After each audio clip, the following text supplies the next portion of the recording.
Okay, we call this meeting in order. Today is October 18, 2011, and we call to order in attendance. Will you please, I believe everybody is here? Yes, okay. I will now defer to our city attorney for report on closed session. Thank you, Mr. Mayor. The council met in closed session. Items A and one case under item D were removed from the agenda. Items B and C and one case under item D were all discussed. Direction was given. No reportable action was taken. Thank you. Thank you very much. Now we are, would you please, Councilwoman Marisa Hurtado, can you lead us on the Pledge of Allegiance? Yes. Ready, begin. I pledge allegiance to the flag of the United States of America and to the republic for which it stands, one nation, under God, indivisible, with liberty and justice for all.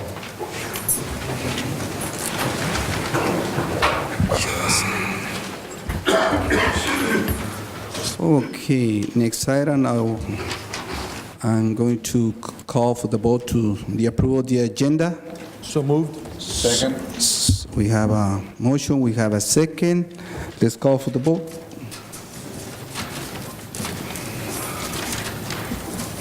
Okay, motion carried 5-0. Okay, we have announcing public comments. Public comments are welcome. The speaker will be limited to 3 minutes. Please complete a speaking form prior to start the meeting. If the item you wish to comment on is closed session item, please comment now. If the item you wish to comment on the public portion of the agenda, we will take your comment when we get to the item on the agenda. And we have, let me check this. Oscar Gonzalez, 4, 7, 8, and 19. Okay. Yes? Okay, you have some comments? Will you please come to the podium? John Bernison? Yes.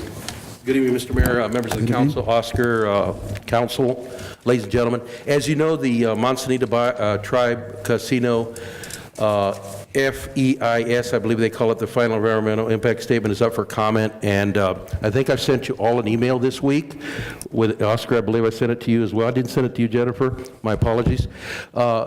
Reminding you how important it is to send letters of comment and support if that be the case. Obviously, me representing District 1, I'll be sending a letter of support for the casino, and I believe the comment period runs another 3 to 4 weeks. But all the information is there, who the letters go to, and basically how you have to refer to the comments in the letter, in the body of the letter. And that's it. So anybody who's interested in supporting the casino project, looks like it's going forward, hopefully.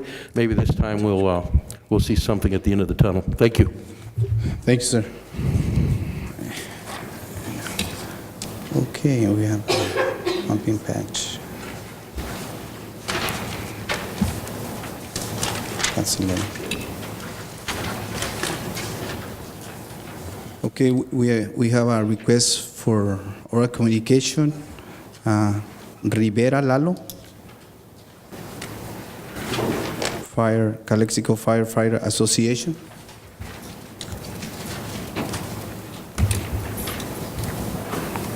Will you please come? Good evening, everybody. My name is Lalo Rivera. I'm with the Calexico Firefighters Association. Basically, what I'm here tonight to do is invite everybody, the community, all the council members, all city staff. The Calexico Firefighters Association has decided this year to hold a pumpkin patch. Nobody could really say they can remember a pumpkin patch ever being done. I'm pretty sure there has been one, but it's been so long. So what we've decided to do is this is our first year, so it's in its infancy. Our goal would be is to maybe make this an annual event and have something in the city around this time around this time every year so that we can actually bring the community together. What is going to happen is on October 21st and October 22nd, which is this Friday and this Saturday, at the Calexico Fire Station 1, we will be having pumpkins that will be for sale. The sales from the pumpkin patch will actually be, some small costs will go to the event, to recuperate from the event, but the majority of the proceeds that are going to be gained from the pumpkin patch will be going to local charities and/or the burn center. What we're planning on doing is on Friday at approximately about 5:30, the first Friday event is going to be from 4 p.m. to 8 p.m. At approximately about 5:30, we're going to actually have the CHS, the high school drum line there. It's going to be kind of a way to kick off the event. They're going to play for about 20 minutes. During that time, people can come in, bring their families, purchase their pumpkins for the holiday. Friday is going to be a smaller event, but Saturday will be the bigger one. That's going to go from about 12 in the afternoon to about 8 o'clock at night. What we're going to have on Saturday is we're going to have free face painting. We're going to have free pumpkin stencils that the kids or families can take home, and when they want to carve their pumpkin, they can do it based on a firefighting stencil. It could be a fire hydrant, a 911, Calexico Fire Department, something that they can take home and they can do as a family. The other thing that we're going to have is, we'll have Sparky there who will greet all the kids and greet everybody there. We'll also be giving free rides on the Calexico Firefighters Association antique fire truck. We'll be just taking the kids around the block, dropping them off, and that would be it. It's open to anybody who wants to come, family, everybody's invited, city, staff, anywhere in the valley. I would like to say thank you actually to the city, to our fire chief. They have been very supportive in helping us get this event going. We just recently we purchased the pumpkins today. We're going to be picking them up tomorrow. So at this point, I'd just like to make sure that everybody has an invitation right here, verbally from me to you guys right here. Everybody on the panel, you guys are all more than welcome to show up.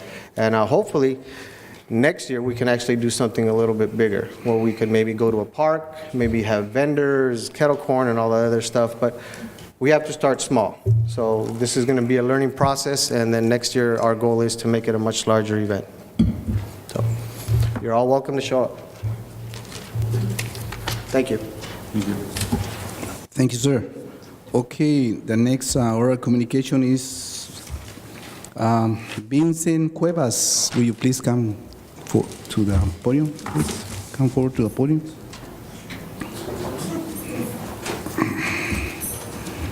Lalo. Good evening. I came because I'm on the police commission, and I was concerned about the easement of the railroad being encroached by the Santo Tomas swap meet.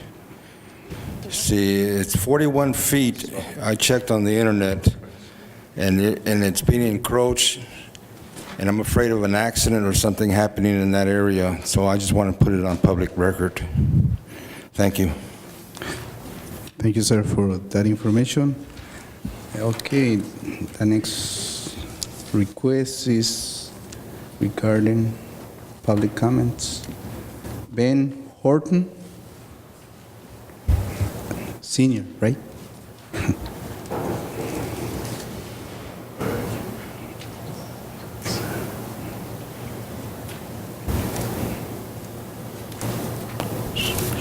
Mr. Mayor? Yes. Oh, no. I'm listening. Mr. Mayor, fellow councilmen, and the staff. The reason I'm here, sorry about that. The reason I'm here is to give a little report about what the economic development has been doing up to now. Last meeting, I said I would be coming up here to give a little report.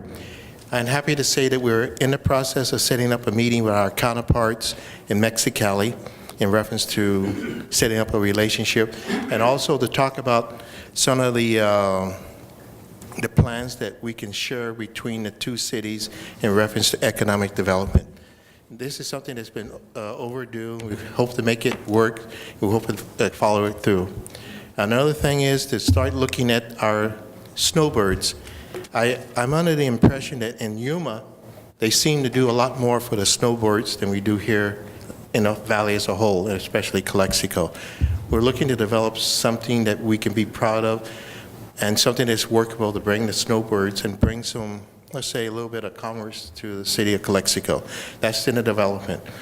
And another thing that I'm happy to say that the economic development is proud to say, we're looking to, they already set up the antenna, we're looking to set up Calexico's own TV station and studio here in Calexico. It'll be channel 42. We're hoping to have that to start this upcoming year.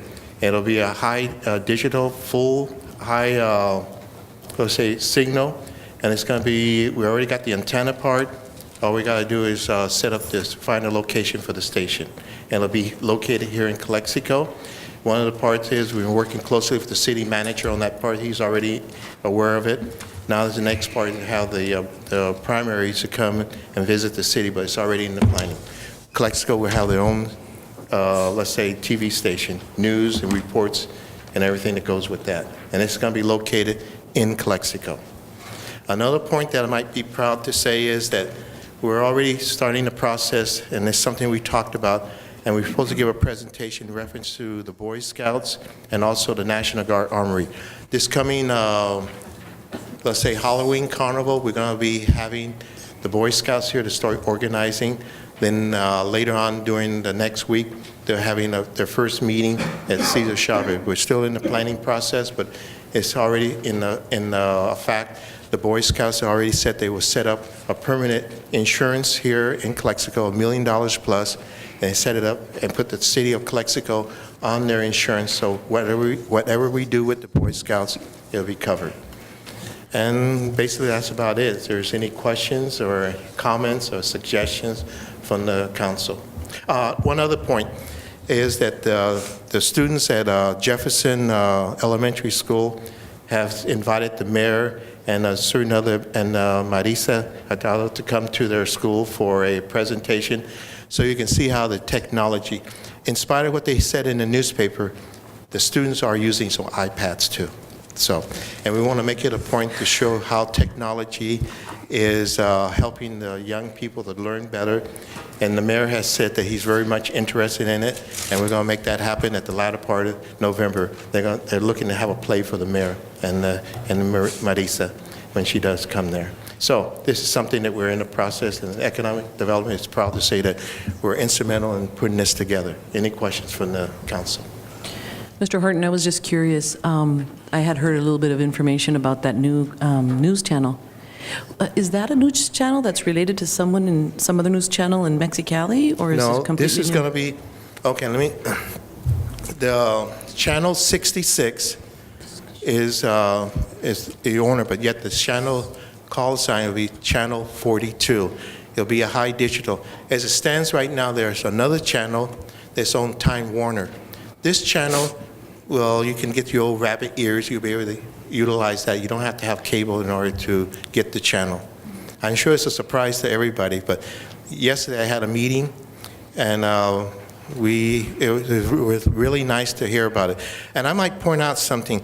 With the Economic Commission, we've been working closely with Jaime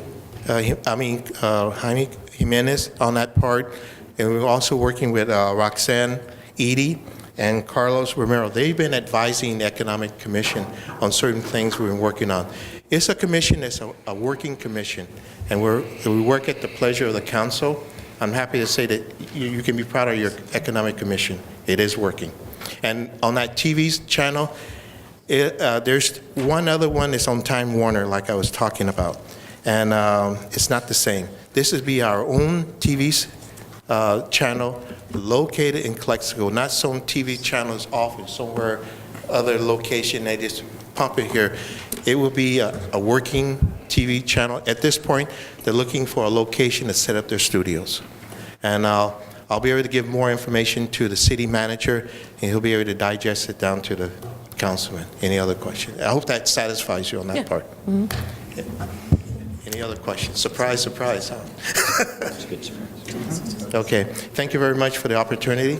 Also, Mr. I Castro. believe I have another request related to one of the items. You're talking about bus number 11 and... Well, that's for one of the items that's on your agenda. I think that's going to be separate. Oh, okay. It'll be separate. Is there any other questions so far? Mr. Hodge? No, Mr. Horton, but thank you and the commission for all your hard work. Well, Thank you. we're proud of this commission, and we're moving, and we're making things better because we all love our city. We want the city to be the best city of all, and it is the best. Thank you. Thank you, sir. Okay, item number, any questions? No? No more questions. Okay, item number 6, we have presentations. We will now begin with the presentation with a proclamation memorializing Orby Hanks. I want to say something. I met Orby Hanks around 2 years ago, and to me, he was a great man that taught me to be humble and with the people, and he was a very intelligent and humble man. So in its honor, we made this proclamation, and I'm going to read the proclamation. Okay? In memorizing Orby Hanks, whereas the passing of Orby Hanks in September 2011 has brought great sorrow and loss the people throughout the community. And whereas the Calexico City Council believe that our community extends beyond Calexico and into neighboring cities throughout the Imperial County. And whereas the Calexico City Council believe that it's important that we honor and acknowledge those people who passionately contribute to education and improvement to our community. And whereas Mr. Hanks' passion and sincerity earned him the respect and admiration of his family, friends, and the community at large,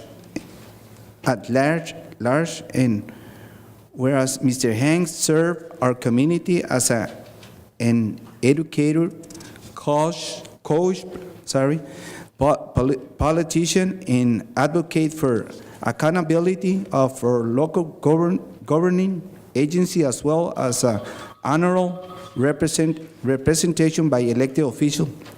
And whereas Mr. Hanks served as an example of community spirit and civic leadership, embracing the unique charm of the Valley life and exemplify its ideals and values of responsibility for oneself as well as responsibility to one another. And whereas Mr. Hanks was distinguished community members who devoted themselves to promoting the continued education and active participation of our community in local governance. And whereas Mr. Hanks motivated and encouraged various generations to strive for greater excellence and achievement, thereby shaping future generations and leading to higher community standards. Now, therefore, be it resolved that the City Council of the City of Calexico hereby express its deepest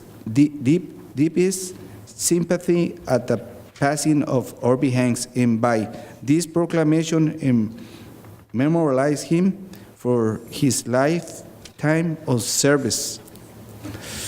In a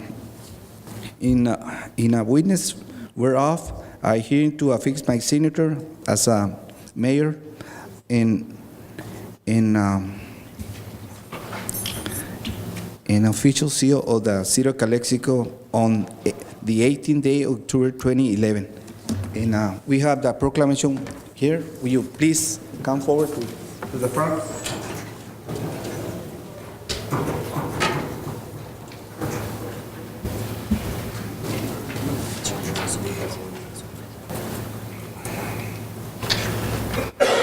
You're the son. Russell, yeah, you're Russell.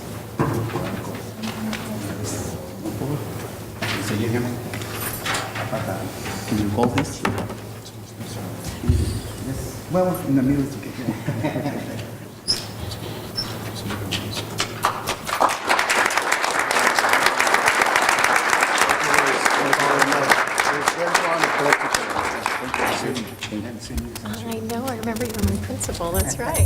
We don't say those kinds of things.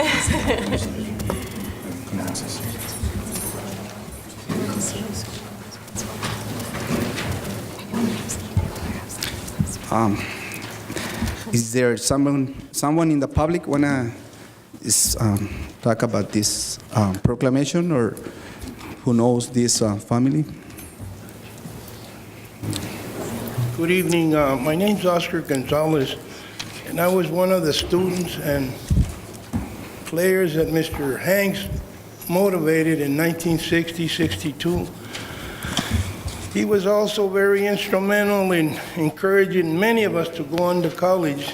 You know, there are different types of coaches and leaders. Mr. Hanks was not controversial. We've honored people here lately who were controversial. Mr. Hanks did it by example. He was soft. He was like a John Wooden. But if you didn't obey him, boy, you better, you know. But he was good. He introduced the swimming program. I was asking Vincent, and he remembers Mr. Hanks. He was my teacher. He was also my teacher the last 5 years at IID. I've been active in IID politics since 1986, and I found out that he was the Mr. Hanks that had been my teacher coach in 1960 and 62. And I know he motivated Guy Duraldi, Eddie Rivera, Kiki Camarena, Victor Palacio, Emilio Vasquez. You could go on and on and on. Extremely successful people in life. George Carrillo, Victor Carrillo. I know Mr. Hanks also organized adult basketball, and Ruben used to play against John Moreno's uncle used to play basketball against Orby, because he started the adult basketball league. He started many of the activities that are now, that people take it for granted. Orby started it. In such a short time, he had a tremendous impact that will be on forever. And I hope we never forget Orby Hanks, and hopefully that resolution, we can get a copy and put it at the answer, because that's where he did his. It was also Mr. Truman James, Buddy Wilkes, I think, and Buddy Wolf. yeah, what was it? Wolf, I'm sorry. Buddy Wolf, and also Truman James and Arthur Worley. Those four men were like the four kings that came to our community. Gringos, whites, whatever you want to call them. But to them, it didn't matter. Colors didn't matter. They did what they had to do, and they got the barrio kids interested in boxing and all kinds of sports. Thank you. Thank you, Mr. Oscar Gonzalez. I appreciate your comments, and we need to continue. Thank you, Mr. Hanks. Thank you, Family Hanks. Thank you for being here with us. Okay, now we have a general comment by the city council members, and I'm going to start with my left, Mr. Council Bill Hush. Not today, Mr. Mayor. Not today, okay. But Councilman Moreno? Yes, sir. I only have a couple. I would like to, I like Mr. Renison's idea about the writing letters to the casino.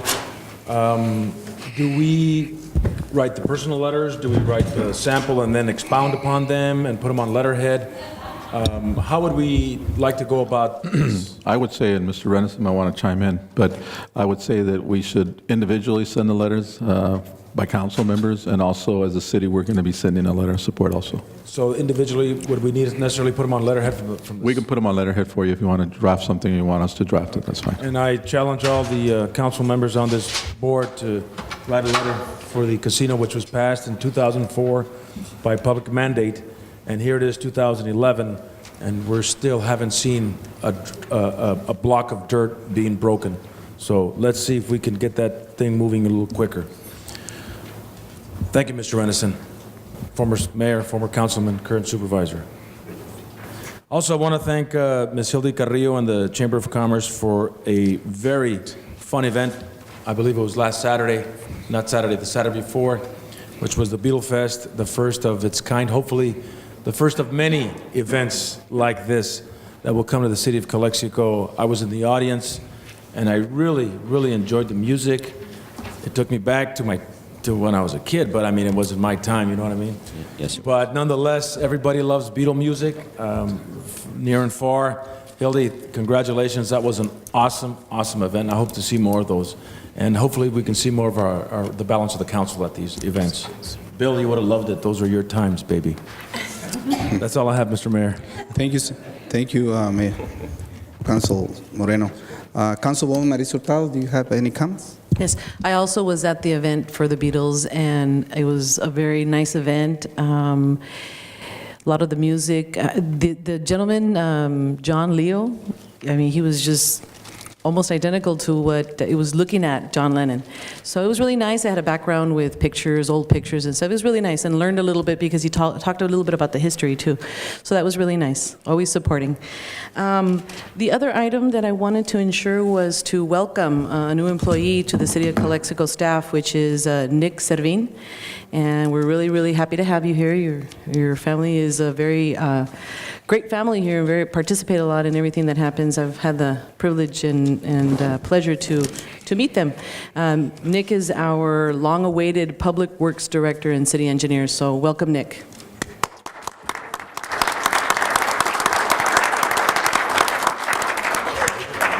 And we're really ready to work together with you, so anything you need. Thank you. Do you have something to say to the City of Calexico, to the board members, and also to the community? You want to say something?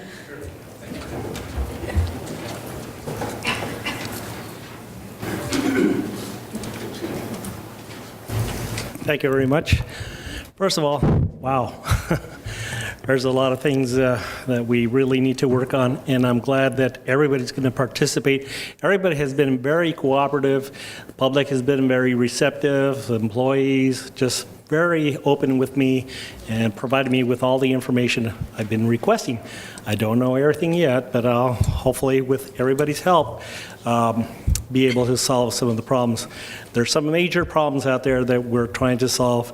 Oscar has been apprising me of some of the stuff, and of course employees and even the general public been very supportive. Thank you very much, and my door is going to be open to you, and I hope to be very supportive. Thank you. Thank you. Nick.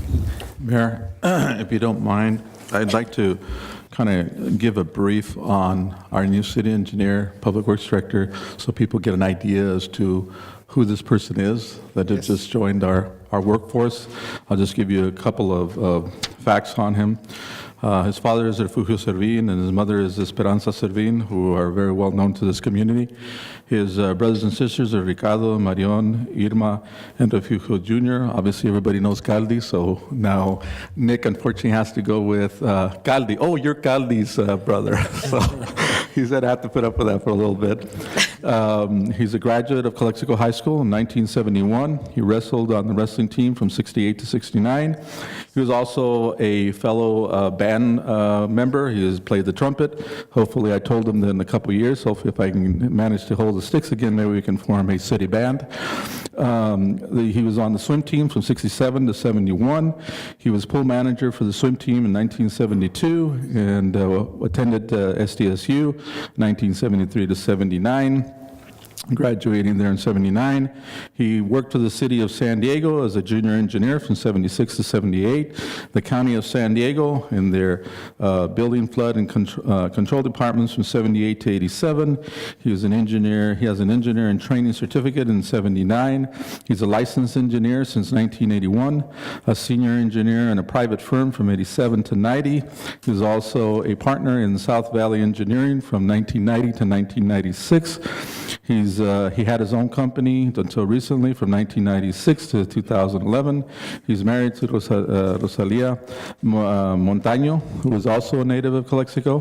He's been married for 35 years, has 4 daughters, Nicole, Michelle, Melissa, and Madeline, and 2 grandsons, so he is our age. Thank you, City Manager. And welcome to the City of Calexico. Thank you. Again.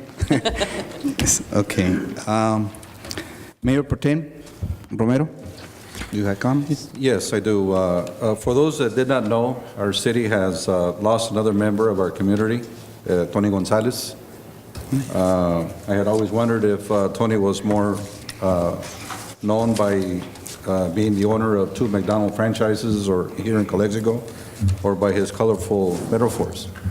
Well, people that knew him personally, like Louis Wong, I know you were here a little while ago, in his manner of communicating with people, sometimes it could sound a little bit on the rough edges, but people that knew him knew that that's just the way he talked, and people just became endeared to him in that manner.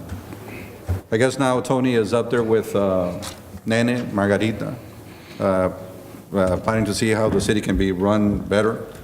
I'm sure they're going to some adjustment period, or he's going through an adjustment period of using words like Chihuahua, oh hot fudge, and shucks.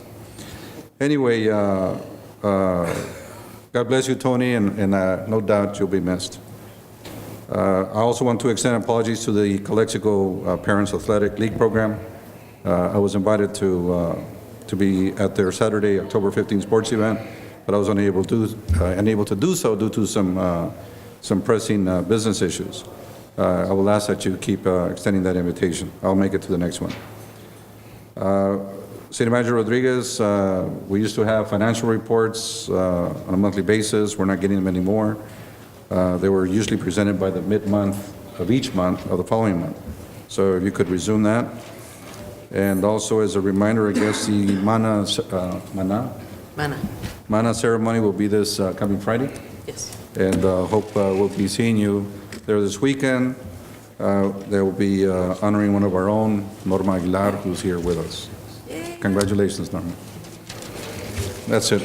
Thank you, Mayor Pro Tem Romero. This past weekend, I attended to the kickoff of the CPL soccer. It gave me a great joy to see the support of the children, and I thank you for all you support this program. It was a great event. I believe was around 300 kids, and also with the parents. So it was a successful event especially for the citizens of Calexico, and also they invite Holtville, El Centro, and I believe Brawley. So it was a great event for the kids in soccer team. And also I went to the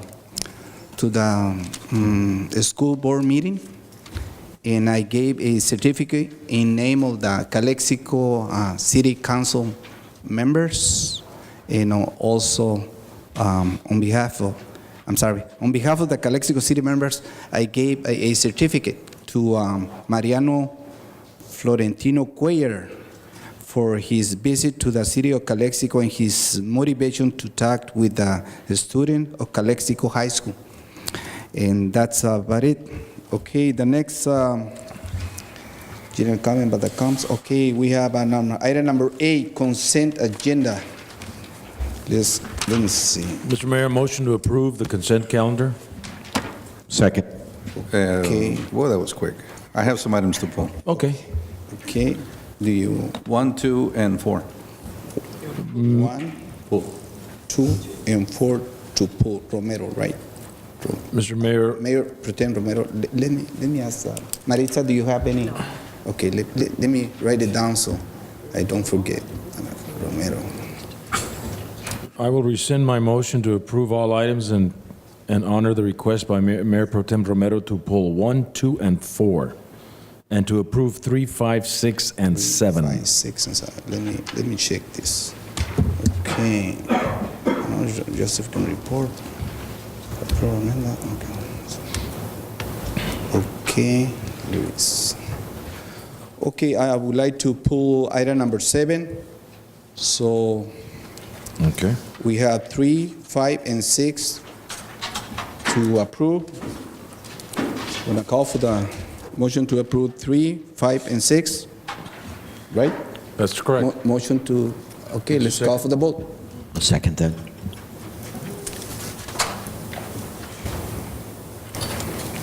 Okay, motion Carries. carries 3, 5, 6. Okay. Okay, we are going to start with item number 1, approve budget amendment resolution for the General Service Department Engineer Division, EDA Town Center, Portico Industrial Development Projects. Mr. Mayor Pro Tem Romero. I'll just touch on item number 1. This time I'll go on item number 1 and item number 2 at the same time. There's a bar being presented, a amendment resolution. One of the things that was not included was some kind of a summary why it was done. When the council approved it, I would respectfully request if in the future, city manager, you can include some kind of a summary, even a one-pager, reminding the council this thing was approved back when, so we'll know that this is a follow-up to it. We'll provide you with a staff report on them from now on. Thank you. In that regard, I just wanted to share with that, so I'll motion to approve 1 and 2. Second. Okay, we have a motion, we have a second. Let's call for the vote.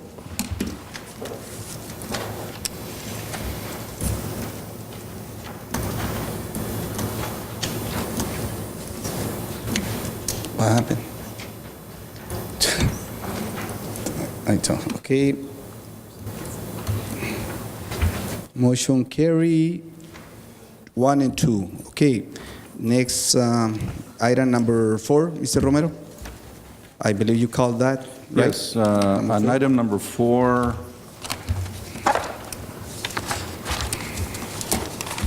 okay.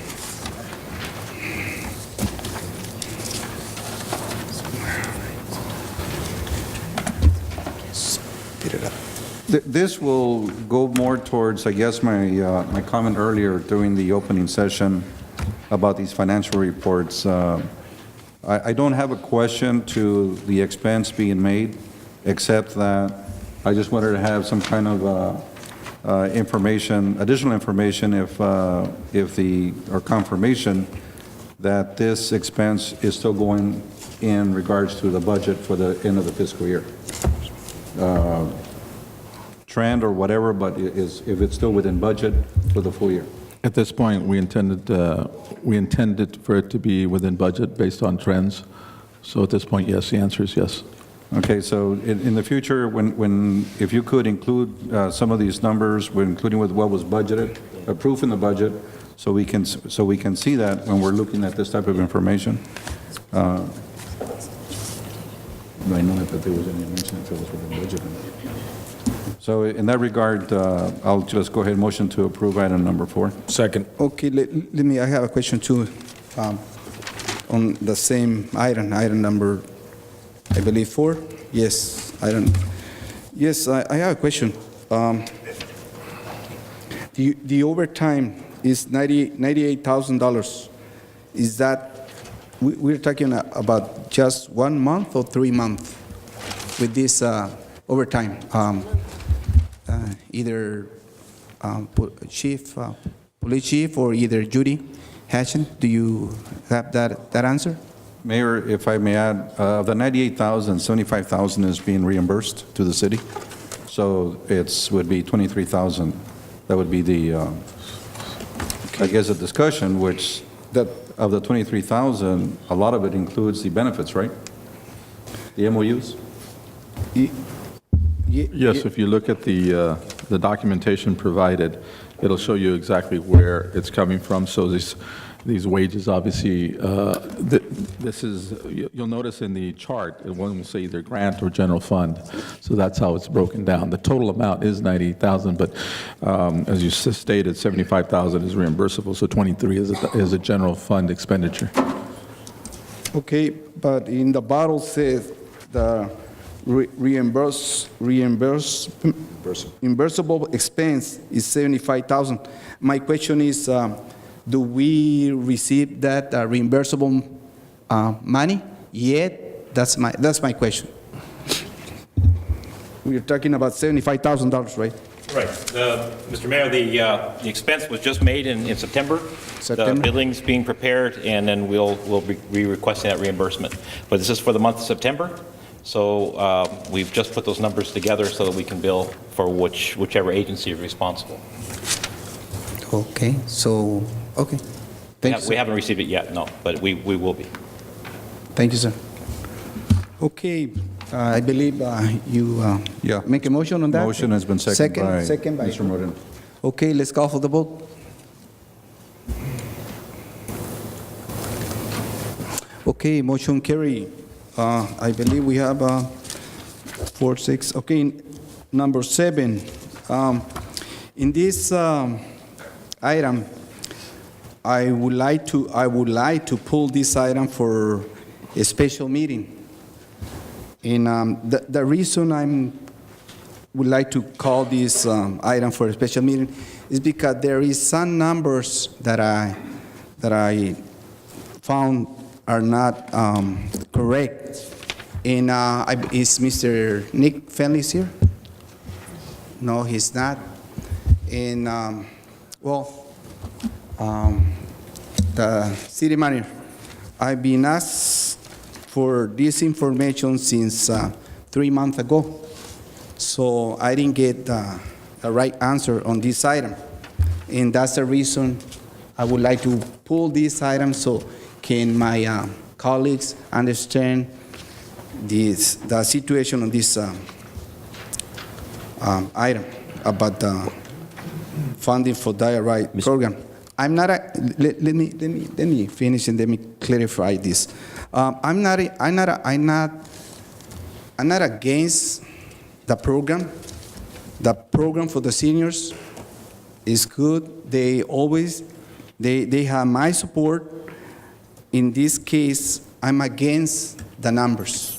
I'm against the report that the City of Calexico gave me, and I know that you have those numbers, and I want to clarify that. I'm not against the program. The program is perfect for the senior. But in this case, that's the reason I would like to pull this item. Mr. Mayor, which Yes. numbers particularly are you concerned about? Which numbers concern? Okay, The fare box? Yes, especially the 10% fare box ratio. They don't meet those requirements, and that's the reason I'm concerned. We want transparency, and I didn't receive the backup of this information yet, so that's the reason. Mayor, if I may, all we're doing today is approving the support of Measure H to fund this dollar right program. If you wish to discuss the data that was furnished to the council, yes, I could welcome having a special meeting for that, to address that. But today, we're just here to address the support by Measure H. That's the intent of this item. Okay, I understand that. I want the legal opinion from the city attorney. With respect to what is your legal question? Okay, Mr., can you repeat the answer, Mr.? Oh, Mayor with Pro Tem? respect to what action the council is taking The purpose tonight? of this agenda. Right, it's the recommendation is approve the allocation of the Measure 8 funds to continue the city's current dial-a-ride program based on this shortfall. So It's not necessarily endorsing the data that's been submitted. It's just with the information that has been submitted to go ahead and endorse the support for the funds to be. And the data regarding the dollar program can be brought up at a subsequent meeting. likely, I guess I don't know if the data would change the amount that Measure H would need to cover the shortfall. I don't know the answer Well, to right now, that. I think they're asking for support of 51,144. 50,000? 51,000. If- 51 or 50? 51, 51? 51,144. 51, yes. So, I mean, in that regard, that would be my, Okay, I understand that. Let me just clarify this, Mayor Pro Tem. I understand your point, but at the same time, we are talking about numbers, and those numbers what you see here in this agenda are wrong. And we are going to decide today on those numbers? That's my point. I mean, How are they wrong? This is a staff report. okay. Who developed this memo? Mr. Rodriguez? Mr. Finley did. Mr. And Friend, where is Mr. was Friend? this a similar memo that was drafted at the previous meeting where we discussed this in length? This is, yes, it's the same memo. Yes. And Mayor Castro, the chair for Measure H is here. I guess she wants to share some comments. Yeah, sure. Norma Aguilar, 839 Heber Avenue. Measure H had this before on their agenda last night. I mean, excuse me, not last night, previously. All that was made, the recommendation was to allocate monies to be able to continue providing the service. By that, it's my understanding, I guess you could meet to dispute or whatever you want to do in regards to the data. The data is information on usership of the services and so forth. But what came before us was a request to allocate monies to be able to continue services. It's my understanding that if that isn't implemented, services may be interrupted. Okay. That's my and understanding. I have a question. If this was brought to the council over a month ago, I believe, and we had a lengthy discussion, the numbers haven't changed, Mr. Mayor, how come you didn't bring it to anybody's attention that these numbers were incorrect? And why do you bring it up right now when we had a whole month to bring it up? Okay, let me tell you, Councilman Moreno. On July 19th, I asked city manager. I told this in public. These numbers are wrong, and I asked Mr. Oscar Gonzalez, the city manager, to Oscar Rodriguez. Oscar. I made a mistake. This Oscar, will you please step down? The other Oscar, please step up. Oscar Rodriguez, the city manager. I asked him for the right numbers, and since that time it's been past 3 months, Mr. Moreno, Councilman Moreno. So that's my point. And it's still the information we get on July 19, 2011. The information we get is the same, almost the same information. Not almost. It's the same information we have today, and that's my point. Okay. If we read the July 19th, if you want it, I can read that. I don't have the July 19th with me. No, but I have it with me. Okay. I have that. Okay, well, go ahead. Okay, it says here, okay, TDA requires a monthly minimum of 10% fair box ratio be collected from the riders from the Calexico Dia-a-Ride program. In fiscal year 2007-2008, fiscal year 2008-2009, and fiscal year 2009-2010, the city did not meet the 10% fair box ratio in several occasions. According to the TDA status in Calexico, in California codes and regulations, section 6633.9, non-compliance with the requirements revenue ratio in the operation of transit service claim does not meet the 10% fair box ratio. On the third year, the city will not be eligible. On the third year, the city will not be eligible to receive money from TDA Transit. Okay, in 2009 and 2010, the Utility Service Department did several attempts to try to meet the 10% fair box ratio. On August 1st, 2009, Saturday and Sunday service hours decreased by 1.5 and 1.5 hours. This hour decrease enabled the Calexico Dia-a-Ride provider to increase riders within the 9 hours of operation rather than 9.5, saving the city in operation costs. Okay, on June 15, 2010, City of Calexico increased the fare of the Calexico Direct Ride program to $1 effective July 1, 2010. Due to the change in fare of Calexico Direct Ride program, has increased its fare back ratio about 10%. So that's mean that the cost for that service was 75 cents. So we increased that $1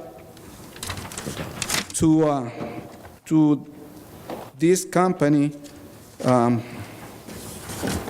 meet that 10% fare back ratio. But it says here, it says, so you heard that, 2007, 2008, we don't meet that 10% fare back ratio. And why did I mention this? I mentioned this because I was the owner of that transit on that time. And it says here, we don't meet those 10% fare back ratio. And I have a copy from the City of Calexico. I have a copy here from the same information that yes, if you guys want to check this, Mayor Pro Tem, 208 and 209. This is Calexico Transit. So you're saying that you did meet the fare box ratio Exactly. on 7, 8? And I have so in other words, you're disputing these numbers. So why is there discrepancy, my question? Well, and if there's a discrepancy, does it matter? They don't need it. well, I guess that's the real question. Because there's a little water under the bridge. Exactly. And the county has allowed us to move forward. And the county apparently has verified these numbers. So, I'm sorry, could you repeat again? Dial ride numbers? Could you give us that information? the county reps have, as far as I understand it, have verified these numbers. The past, they said that after 3 years, they would not allow you to do that. Well, they allowed us to move forward with this. Mr. Mayor, he's given an explanation. It would be nice. He was giving us an explanation. I think we should show him the courtesy of listening. Yes, okay, sure. Go ahead. Mayor Pro Tem, he asked me some questions, so yeah, go ahead, Mr. Oscar Rodriguez. A couple of information that we have is, one, the numbers have been verified by the county transit reps, is my understanding, and the issue of after 3 years not being able to ask or get the money, obviously we're past those 3 years and they have provided to us, so they've been working with us. Now, in reference to the item and trying to resolve this so that we don't get stuck on this all night, the money has been recommended by Measure H. This is only allowing for the service to continue. But if the council desires to delay this for another meeting so that we could try to clarify these issues, I mean, that's not going to hurt the transit system at this point, as long as the money comes in prior to the end of this fiscal year. Okay. Look, let me speak, please. Please. There are two concerns here, Mr. Mayor. I respect your concern about the company and whether they meet the 10% ratio or not. But the other concern, which I made a proposal about a month ago, was that we don't hurt the senior citizens. That's my major concern. And I don't want to hold them at ransom as far as quality of service or the status of their fees right now. So I don't know right now I don't know what I want to do on this issue, but I don't want to hurt the seniors. I want, for me personally, to vote yes on Measure H, making up the shortfall here. Because to me, that is the priority. That's the priority. And I agree with you, Mr. Hodge. I feel that there is a dispute with the numbers. Mr. Castro has a pertinent concern. However, that concern dates back 3 years, and maybe that needs to be figured out somehow with staff. And according to Mr. Rodriguez, that the county has already given that approval for us to move forward with that. He does bring up some important points. He shared with Mr. Romero something. I'm not sure what Mr. Romero has to say about that, but And what we could do, I believe Mr. Finley is here tomorrow. I'd have to check the calendar. But we can certainly set up a meeting, try to set up a meeting this week, and also bring in obviously our new city engineer, public works director, so we can try to address that. But that doesn't mean you have to hold this item up. Right, and I'm just saying that if we approve this item, can those numbers be corrected through Mr. Castro in a meeting through you? Well, yeah, if these numbers are incorrect, yes. Okay. There's no reason why we can't correct them. But we don't want to hold up this shortfall. I concur. And if Okay. I may, Yes.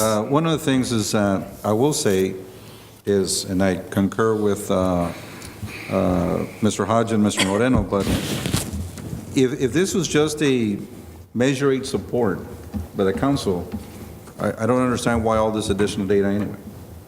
Well, the additional data is there because the Measure H committee had approved a contingent upon us providing a study to them that this money was needed. The shortfall was real and that we couldn't go back and make some cuts on the program. In other words, that the service was needed. If it wasn't needed, then they weren't going to provide us with the recommendation to fund this. So that's why we provided the survey to them, and we're providing it to you so you know what the backup is as to why Measure H went ahead and was recommending that you fund it. Okay. Okay, I concur with my colleagues, but my point is, I believe Measure H, you received the backup, right? Did you receive the backup about this information? In order to make decision, I believe you received the backup. Okay, thank you. And if you receive the backup, the numbers I have here, those numbers are wrong. That's the reason. That's the reason I'm calling for a special meeting of this item. That's my concern. All right. If the other colleagues, they want to make a motion to continue with this, I respect that. But We can do both, Mr. Mayor. Say yes today and have that special meeting. well, that's great. And make the correction. Thank you. Right. Mr. Mayor, Norma Aguilar, 839 Heber Avenue. We asked specific questions. I don't know if the survey is something that you saw previously. This was something separate that we asked, that our committee asked for backup to verify that, that there was a need. As to my knowledge, it was not tied to any other information that was presented to you, as far as I know.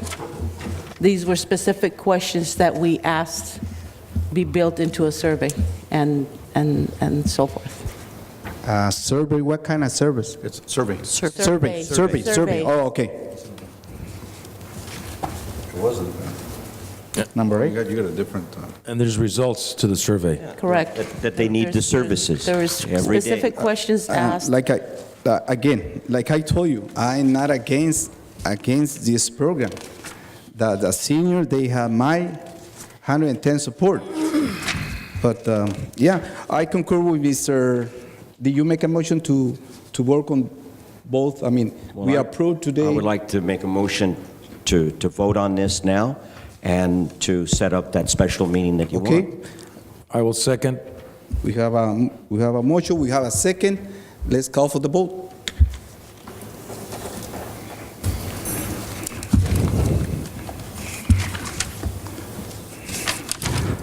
Okay, motion carry 5-0. Okay, next item. Public hearing. We open a public hearing at 7:35. Let him give you some background. Will you please, Sure. This Mr. item, Rodriguez, can you give me Mr. Rodriguez. any information about that, please? Mr. Gonzalez, will you step up? No, just kidding. This item really comes to you, I'm sorry. Yeah, but it's a moot point. He's on deck. I'm sorry. Call for the backup. He asked me for this, but Do you want me to please continue? continue? Yes, Okay. yes. This item comes to you in reference to Dole Fresh, who has been in our community for a while, renting property during their peak seasons down here. And the only reason that this has changed this year is because in the past, if you will recall, they were leasing the UFW facilities. Due to the fact that the situation with the RDA and the court stay, then of course we can't put together any agreements in reference to RDA property at this time. So in order to try to alleviate the issue of where their buses were going to load and so on, we've looked at other property that we could potentially provide to them on a short-term lease, which is 5 months, beginning November 1, if you approve this. And the other property that we looked at was a property just east of the New River and north of 2nd Street. This property is capable of providing them that particular, satisfying their requirements. There are certain requirements the staff is requesting if you so desire to approve this, and so we would certainly recommend that you move forward with this, but it's required that we hold a public hearing in case the public has any comments on this. Mr. Mayor, I have a question. This is done on a yearly basis, is that correct, Mr. City Manager? That's correct. Okay, so this is just going on from what's going on? Yes, it's just, we're just changing the property because of the situation with RDA. Oh, I see. Okay. And also, if there's been no demand by anybody else asking for the use of this property. Not that we're aware of, and like I said, this is a short-term 5-month lease. Thank you. Yes. Okay, any further question from the council? No. But anyone from the public in favor, against this item? I believe not. Anyone in favor who wanna talk about this issue? I believe none. Okay, let's call for the to Mr. vote. Mayor, I motion to approve. We have a motion by Councilman Moreno. Second. Second by Councilman Romero. Let's call for the vote. Motion carry 5-0. Okay, business item. Funding for Calexico Chamber of Commerce 2011 through 2012, and approval of the budget amendment resolution for general fund. Mayor, this item comes to you as the council requested that we try to meet with the chamber and see what options were available. If you recall, at the last meeting, there was some conversation on that, and then we were asked to go back and try to put something together. The committee was made up of Councilmember John Moreno and Bill Hodge, and we reviewed a couple of issues and requested some information.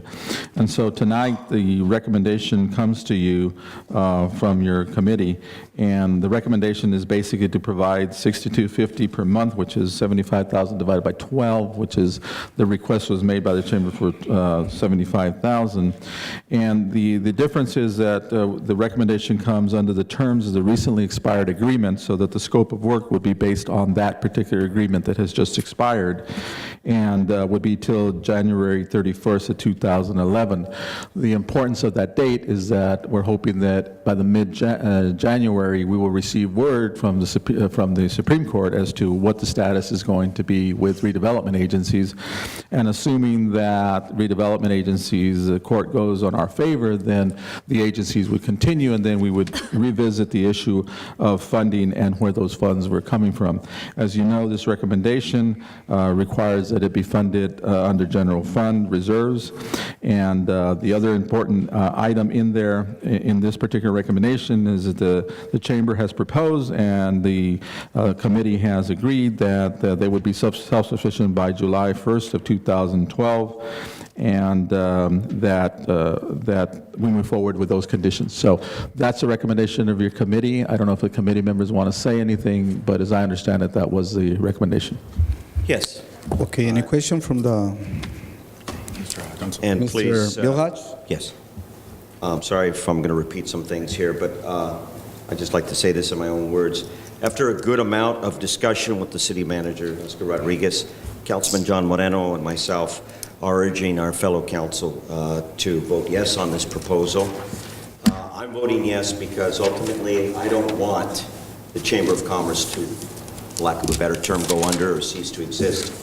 But of course, I don't like the fact that the funding is coming from the general reserves, and at the same time we have city employees laid off and furloughs.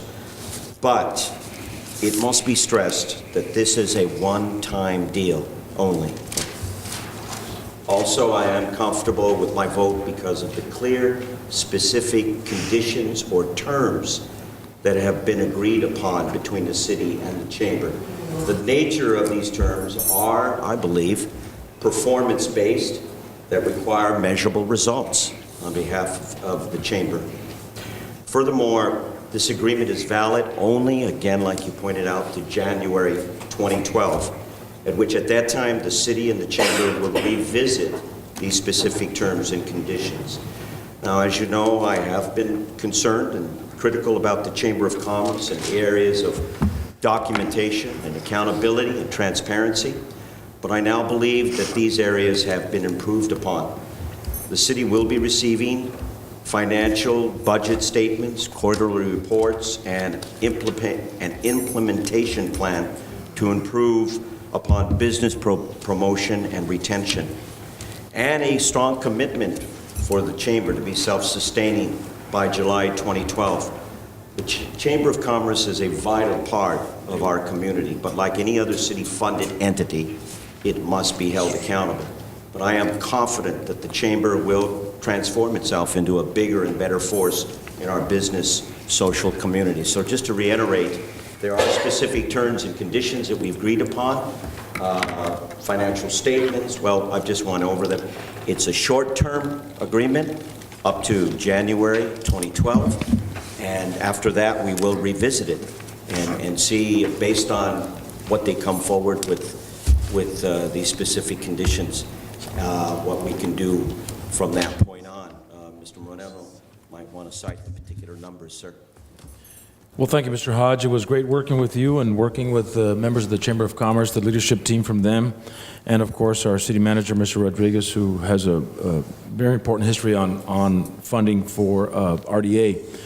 We know RDA right now is it's in the court system, and there's nothing that can help us fund. But in talking to members of the chamber, we felt it important to develop healthy dialogue, and I brought it before several members of the chamber about what about Measure H. And I found out that the Measure H committee is very passionate about what happens with the money that comes into those coffers. And I'm glad to see that they're very passionate and they're doing an outstanding job. Ms. Norma Aguilar, congratulations.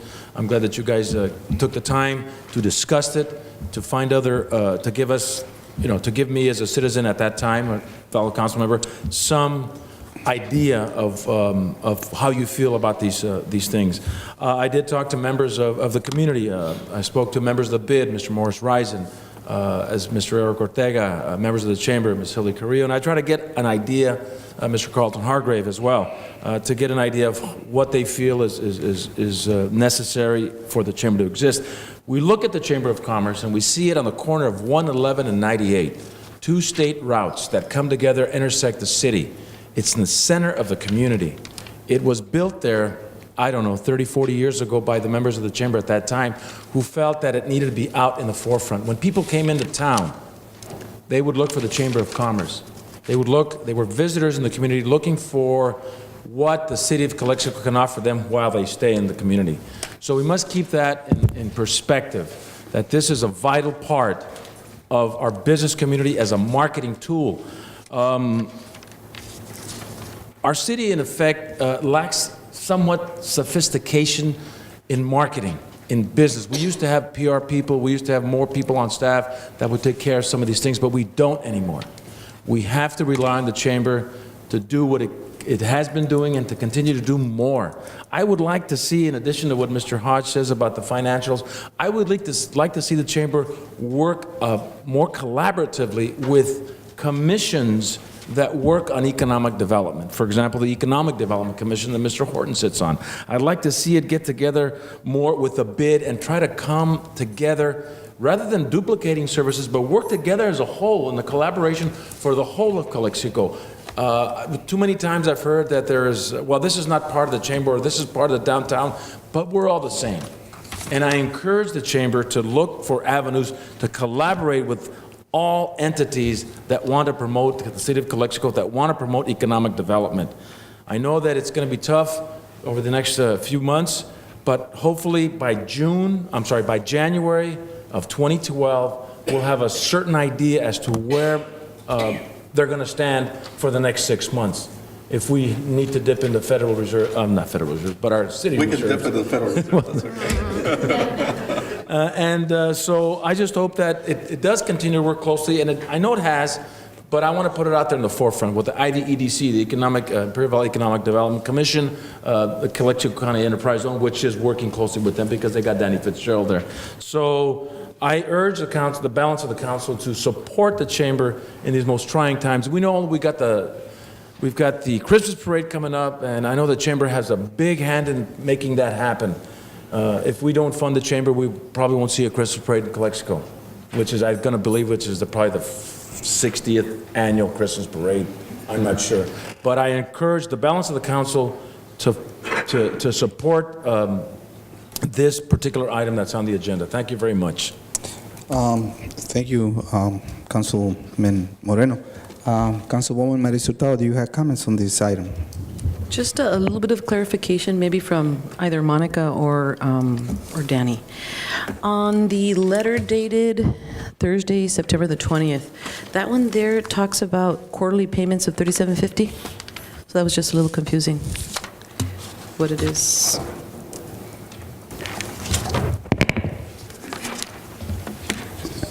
We were asked to come up with an alternative, and so we had looked at the contract for the for consumer affairs, and that part of the original proposal was for $15,000 for the whole year, and so we had broken that down into quarterly payments, if that was one of the options that you wanted to go for. So. But at this time, then, the figure that we're discussing is the $37,500. If we divide that, taking that to January, then that equals the 60, what is it? 6250? $62.50 per month. Uh-huh. Right, we had done an alternative, which would have just been the service contract. Okay. And so there were two alternatives. We had submitted some financials based on just the service contract for consumer affairs, promotion, attraction, Right. and and had taken out a few of the other options for the year, because this part of the year, we have the Christmas parade coming up, and there's a couple of mixers, there's some business roundtables and things like that we're working on, but the overall budget part of it, a large part of it had to do with things that happen after January, like Mariachi Festival and things like that. And so we had given you either the option to the proposal that Councilman Moreno had come up with, or another option, which was just funding this bare bones amount. Okay, so we're not going to look at bare bones right now. We're looking at the 6250. And then, just to clarify, then there was, in the backup, there's the initial information, which was about the mariachi for 30,000, the Diamond Circle for 30, and then the 15 for the PR and things like Right. that. So actually, that's not what we're doing now, right? Right. We're going back to the original contract and sustaining on a monthly basis up until January at 6250. Yes, I believe that's the proposal that the subcommittee came up with. Okay. Is the contract going to change? Because I kind of took a look at it, and that one only talked about, I think, about Mariachi Festival? To include any other events or anything like that? Well, if you look at all of the backup, there is a list of different events, such as the Mardi Gras Business Expo. There's a senior citizen convention that we're having for the community in January, and there's a number of different events that are going to be happening in the spring. Okay. Here she comes. Okay, right now we're working on this fabulous Christmas parade that's going to be on Saturday, December the 10th. It's called Christmas on the Border. We're working with the City of Calexico, the Chamber of Commerce, the BID, the Calexico Desert Bandits, the Vigilantes, and so we're putting that together now. On Thursday, we have an open house for the Quality Inn Hotel. They've remodeled all the rooms, they've redid their pool. so we're going ahead and promoting and doing a bunch of stuff. We've got the Farm Workers Breakfast on December the 2nd. We've got Sonic ribbon cutting on November the 3rd. And there's some things going on over the Thanksgiving holiday that we're not real clear on, but we'll be working on that. There will be talking with Ben Horton and the Economic Development Commission. There will be a snowbird breakfast this year tied in with our Senior Citizen Convention. The Senior Citizen Convention is being worked through the Sandra Taylor program and the Chamber and the Economic Development Commission and the businesses. And we're going to try to bring in the bid so that maybe it can be an all-day thing where the snowbirds come in and have breakfast over at the Walmart parking lot. Then they come over to the senior convention, and then we can send them downtown for some big promotional thing, some big raffle or something, and then we can have them here all that Saturday.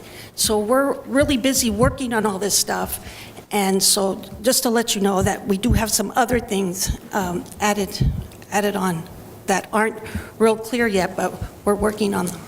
I guess what it is that I'm a true supporter, and you know that, of our chamber. I'm a chamber member for many years, but it's because since the presentation of the information has changed a little bit, I just want to make sure, what are we voting on today? It's a 75,000, but for just half the year, and then we visit it in January. So 4 months have already gone by, so they would be due 6,250 times 3. Right. Then the amount is fine. Right. It was what is the scope of the services? So actually, the scope of the service is no longer the co-executive producer for the 30. That's already an idea that we're not working with anymore, right? No.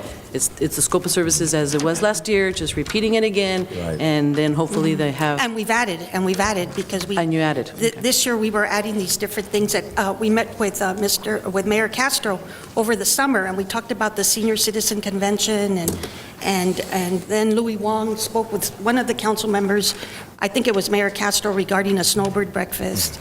And then talking to Ben with the Economic Development Commission. I mean, all the parties can work together. So we've added some things in order to like Councilman Moreno said, try to have all the entities work together and spread it out so that to make it interesting and bring more business to the community. And I would also like to encourage the chamber president, Monica Ketchum, whoever it is, to report, have a regular place on the agenda of the city council meetings to let us know verbally, what are the events that we missed and what are the events that are coming up, and, just keep us informed and keep the public informed. I think it's complicated. I mean, it just got kind of mixed up because we were trying to accommodate everybody.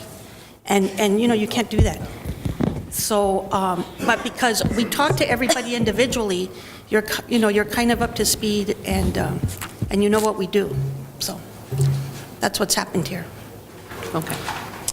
Mayor Pro Tem, that's it? Do you have more question?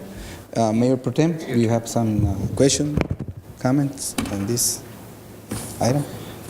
For one, I'd like to thank Councilman Hodge and former Mayor John Moreno for working with the chamber and putting something that could be doable both for the city and for the chamber. I'm in a little bit of a fix here. One of the things, I'm reading the letter that was dated September 20th.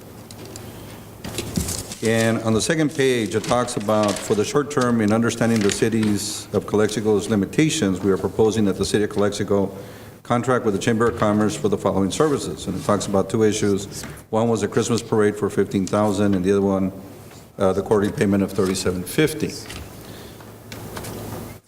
The dilemma here is, if the chamber is going to be self-sufficient July 2012, I could see where the city of Calexico can try to extend itself in furnishing the payments or the allocation that Councilman Hodge and Councilman Moreno agreed to. The thing for my part is, in all reality, I don't see the chamber becoming self-sufficient July 2012. I would rather entertain a situation where the Calexico continually contributes some funds to the Chamber of Commerce. The programs that were mentioned are excellent. I like the idea of what was mentioned here with the total cost of the Christmas parade, $15,000. Maybe something could have been worked out, which was not, where what are the needs by the chamber, the real needs.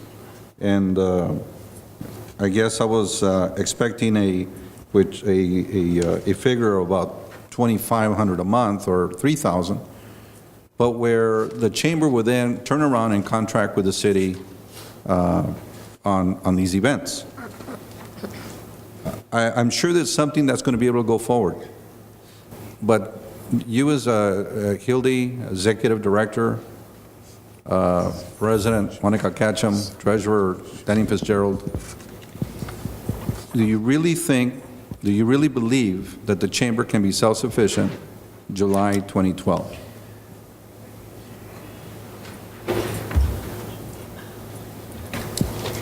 You know, we're trying to be considerate. We know what kind of a financial jam we're all in. We want to keep working for the community. We do a lot of stuff that goes way beyond the money that comes in. I understand that. I'm working on several different projects right now, and if my staff was back, I would have more time to do it. But we're working on being self-sufficient by July 2012. Because you will always have the option to be a member of the chamber. And I'm a member, as you know. But as a city, like the city of El Centro is a member of the El Centro Chamber. But we have to, times have changed, so we know that. And so I know that Mr. Hodge and Mr. Rodriguez both specifically kept asking, what are you doing to become self-sufficient? Well, we're working on it. And we want to show you that we're taking this very seriously. And so as long as none of us get cancer by July 2012, I think we're going to be okay, because we have a lot of different things that we're working on right now. And so have confidence, and we're going to come up with something. And as long as we don't, fall in a black hole or anything like that, we're going to be okay. But we weren't prepared now because we never had any hint that we wouldn't get any funding this year. From our very first meeting in June, it was not said to us, you get zero funding. So we need the funding now so that we can go ahead with all the projects. At the same time, we're working on the self-sufficient part. I think your idea is great, and I think it should be revisited, but like in January 2012. Okay. So we're then, if I may ask Councilman Hodge and Councilman Moreno, is that this amount that would be approved today is not contingent that they be self-sufficient in July 2012? No, it's contingent that they respect our request and show good faith that they're working on certain areas. And quarterly reports, coming forward with financial statements, showing us a plan for implementing for business retention and promotion. And by January, whatever they've got for brainstorming or strategic areas for being self-sufficient. So we're just taking it from now to January. And in January, we all come together and we revisit all these concerns. Okay. Revisit all aspects. Right. And your particular point was to continue supporting them in perpetuity? Or what did you mean by, what do you mean by what you said? One of the things that I mentioned was it the prior council meeting? I think it was at the prior council meeting. If it wasn't at a prior council meeting, maybe it was in one-on-one, is the use of the access of the TOT. This is something that years ago, when I was with the chamber, I addressed the council at that time for a formula to be established utilizing the TOT to have a formula in place to share some of the winnings of the TOT with the chamber. Now, that figure is not, it's constantly moving, because obviously with the demand of how many people are staying at the local hotels. If there's a lot of business, the chamber will get a little bit more. If there isn't, then it'll have to understand and it can plan for it.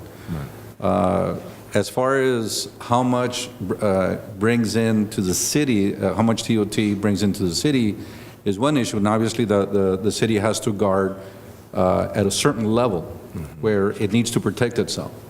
And maybe beyond that level, that ceiling, where then it becomes a share between the city. That way it doesn't say the city doesn't get another dime, but where the city and the chamber can start sharing beyond that point.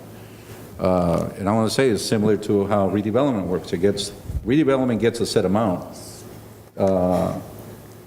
Once a property is turned over, then there's additional amount that RDA gets, correct? Right.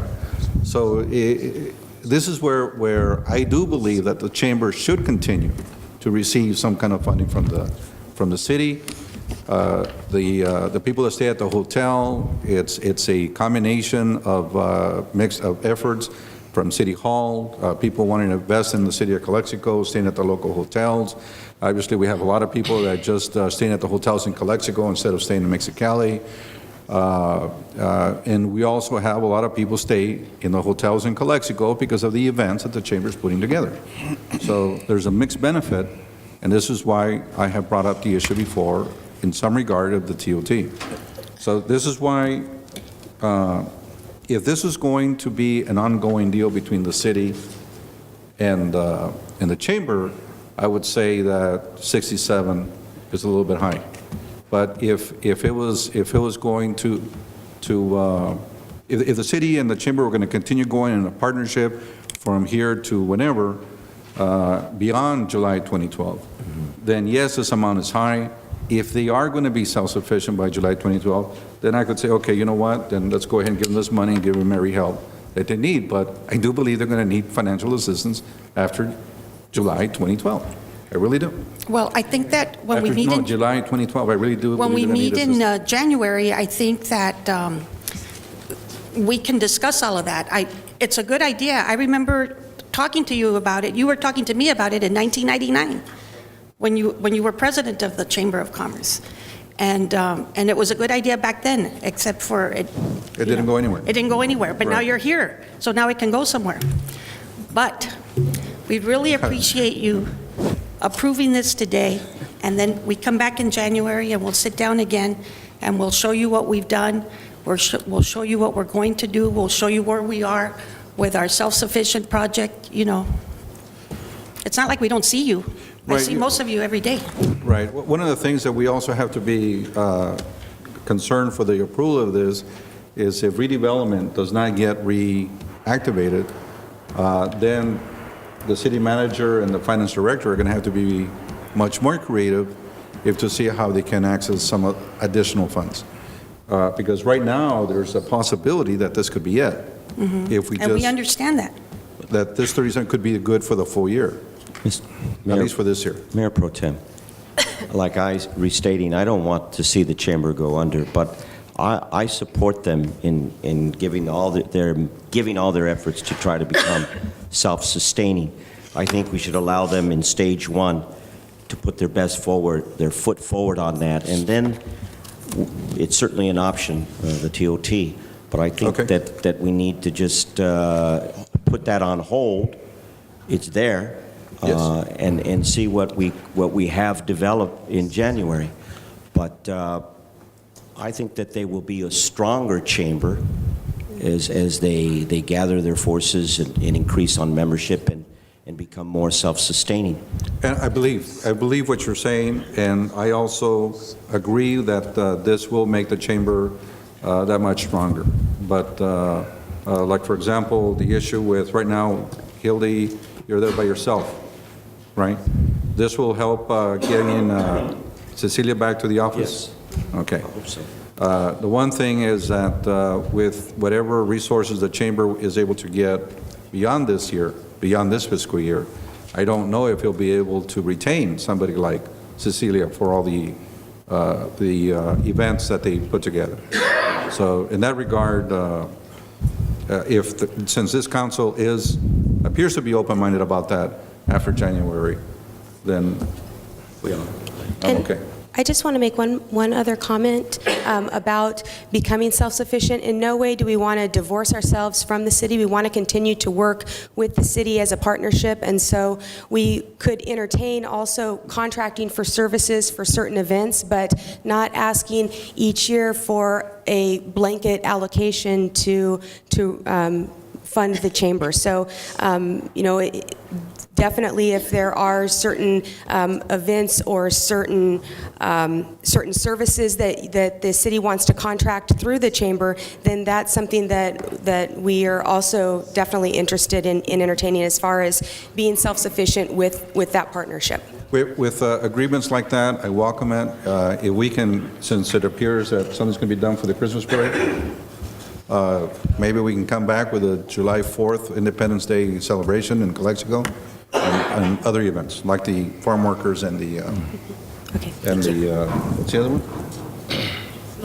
The snowbirds. And I commend you, Mr. Mayor Pro Tem Romero, bringing up the TOT issue, because I think it's a vital part of any chamber in the city, well, in the state, that has its sufficiency through them. But that's a good point. We'll bring it up in January, I believe, and then go on from there.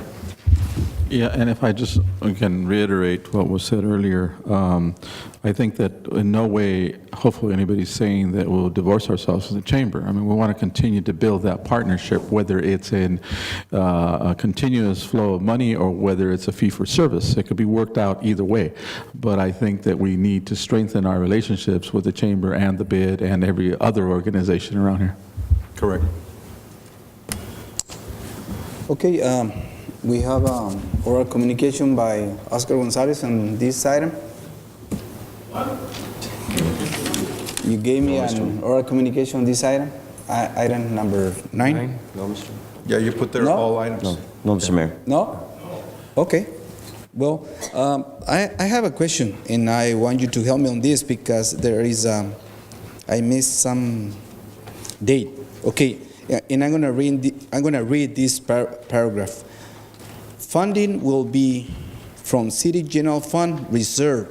The chamber will be self-sufficient by July 1st, 2012, and present a plan to accomplish self-sufficient to the City Council by December 20, 2012. 2011. Yeah, Thank you.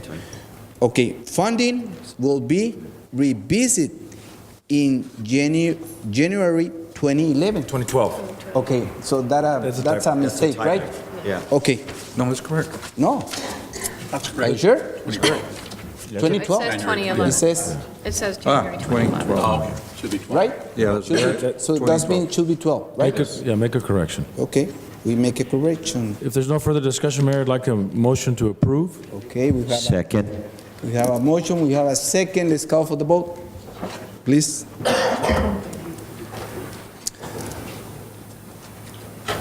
Motion carry 5-0. Okay. All right. We have item number 10.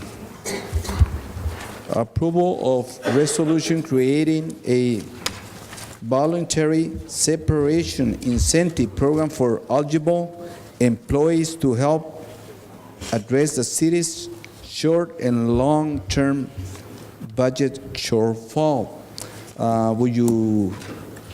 Would you please, City Manager, give us some background? Honorable Mayor and council members, as you know, we are continuously looking to figure out how we're going to make it through these trying times, and these are certainly difficult times, and difficult decisions have to be made, as we just made one recently here at the last item. As part of our ongoing review of the organization, this is a piece in that whole restructuring of the organization and trying to make it more effective and more efficient, and not just talking about it. This piece addresses the issue that we've been talking about, that says that organizations, especially municipalities, need to lower the numbers of personnel. And that's just a reality, because our expenses, 85 to 95% of our expenses are salaries and benefits.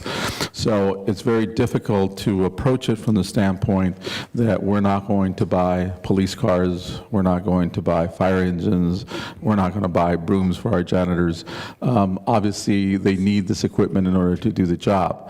So where we're having to, unfortunately, focus in is what will it take to make the organization effective, efficient, and reduce the size of the organization, and while providing them the equipment and the training to be able to be more efficient. So this is part of that whole piece that we keep talking about when we use the word reorganization, review of the organization, being effective, being efficient, so on and so forth. This is just one of those pieces that will hopefully get us to that finish line.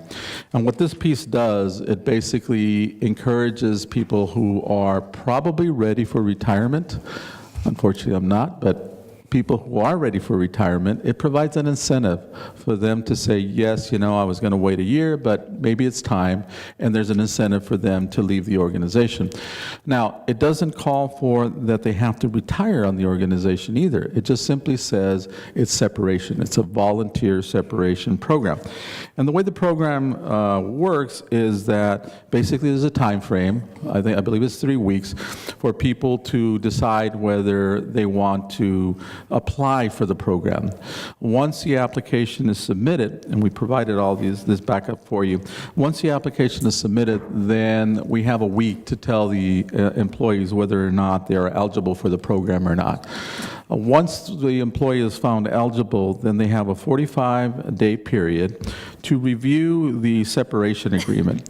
And we provide that much time so they can go to whomever they need to go to, whether it's their attorney, whether it's, you know, their significant other, whether it's whoever it is they're going to go to review the documentation, because it provides for certain releases. Once they agree that they're okay with that, they sign that agreement, and then they still have a week to back out of this particular agreement if they so desire to do that.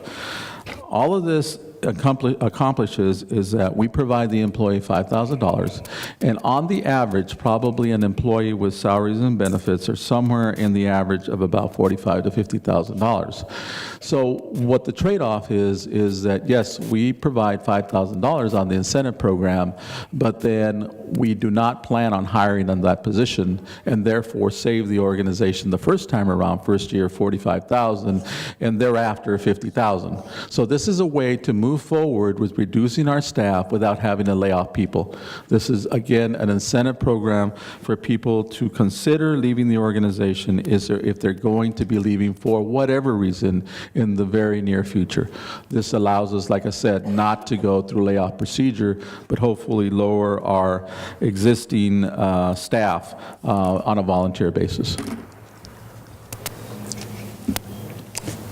Any comments from any question? Any further question from the council?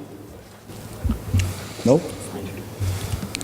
Okay. Anything else? So motion to approve? We have a motion to approve. Second? I'll second. Okay, let's call for the vote. What? I had said second, but my... Yeah. Give her the second. Yeah. I want to do it once in a while, too. You know? Okay, I'm sorry, I didn't hear that. You caught that? All right. Oh, well, okay.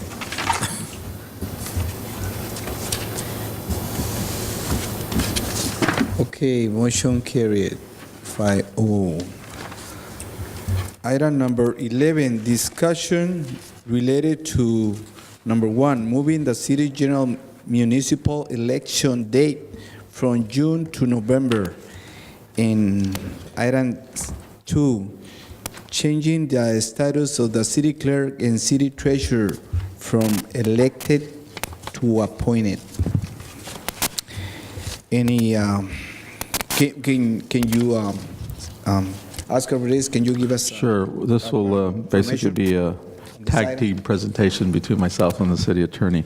The general review of this item, and I'm sure that this has been bantered around for more than a couple of years, because I'm sure you've heard this before, and that is that maybe we should consider looking at doing appointed positions for the city clerk and city treasurer.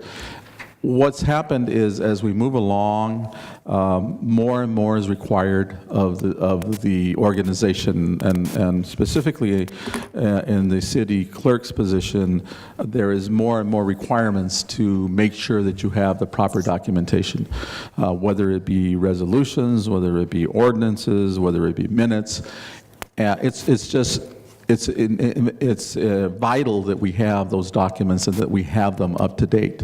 As you know, there are a lot of times there are requests for documentation, public information requests, and obviously we don't like to be caught in a position where somebody's asking for documents and we don't have the documents. That's just really not acceptable.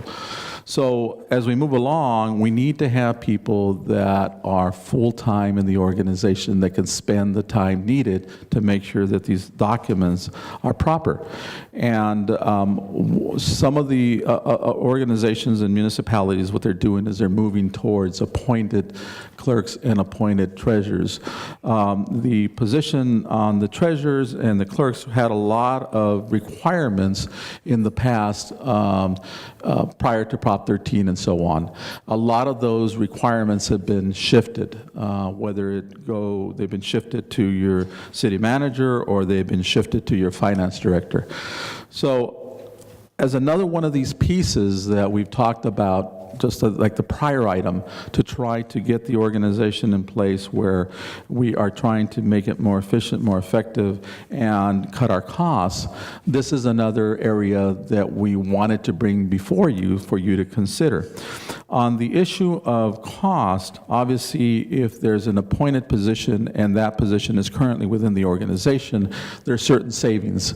For example, the benefit structure is no longer there, because if you have an employee who's already on board with you, you're already providing the majority of the benefit structure.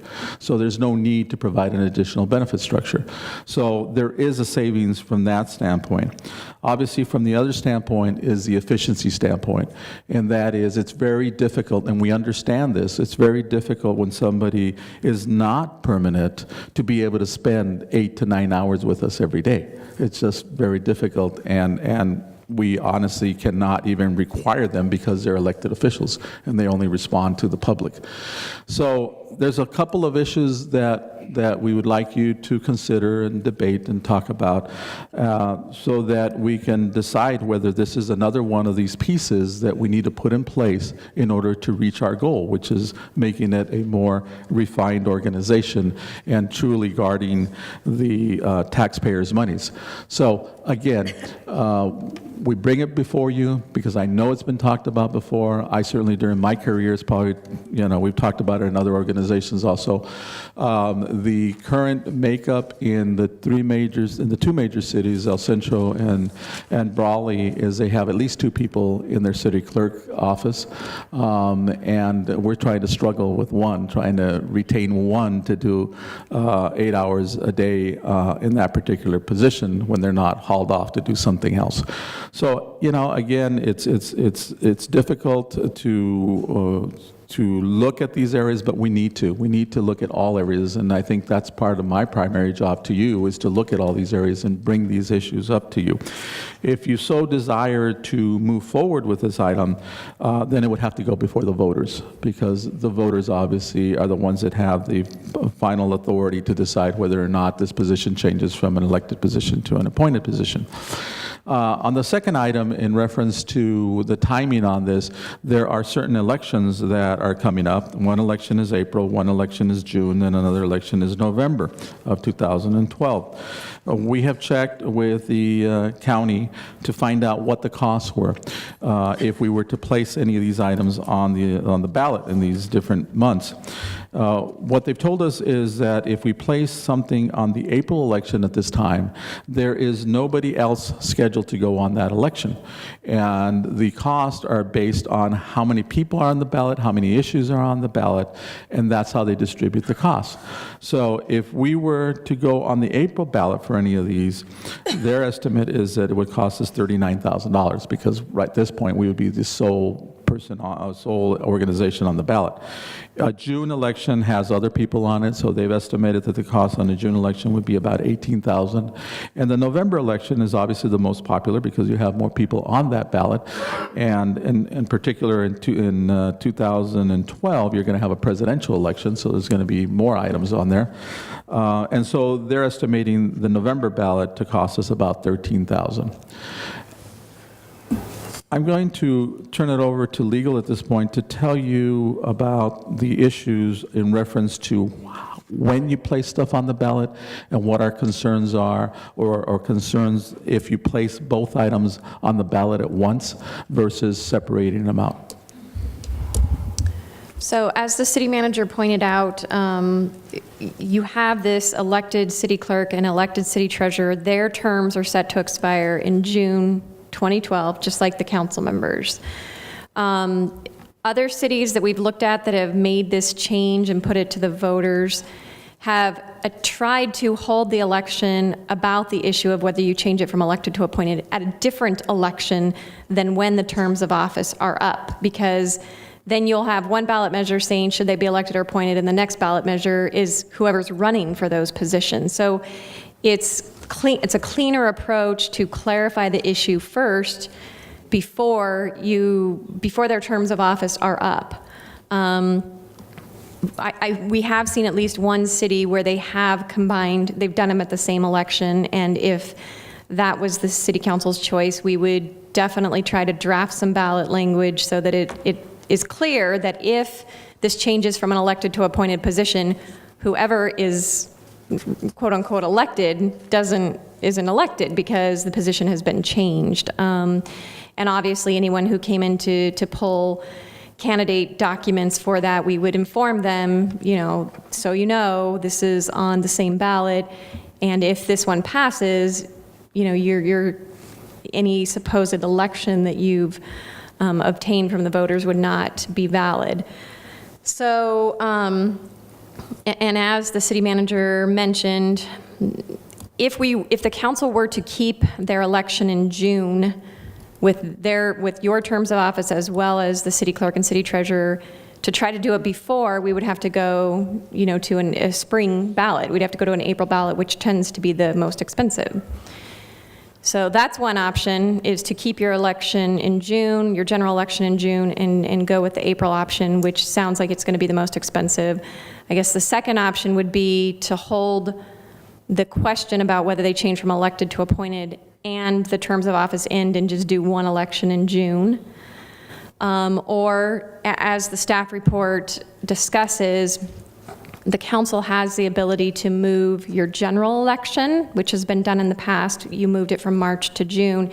You could move your general election from June to November, and then and that would also extend the city clerk and city treasurer's positions to November, and then hold a June special election, which would be cheaper than the April, to answer the question of whether they should be appointed or elected.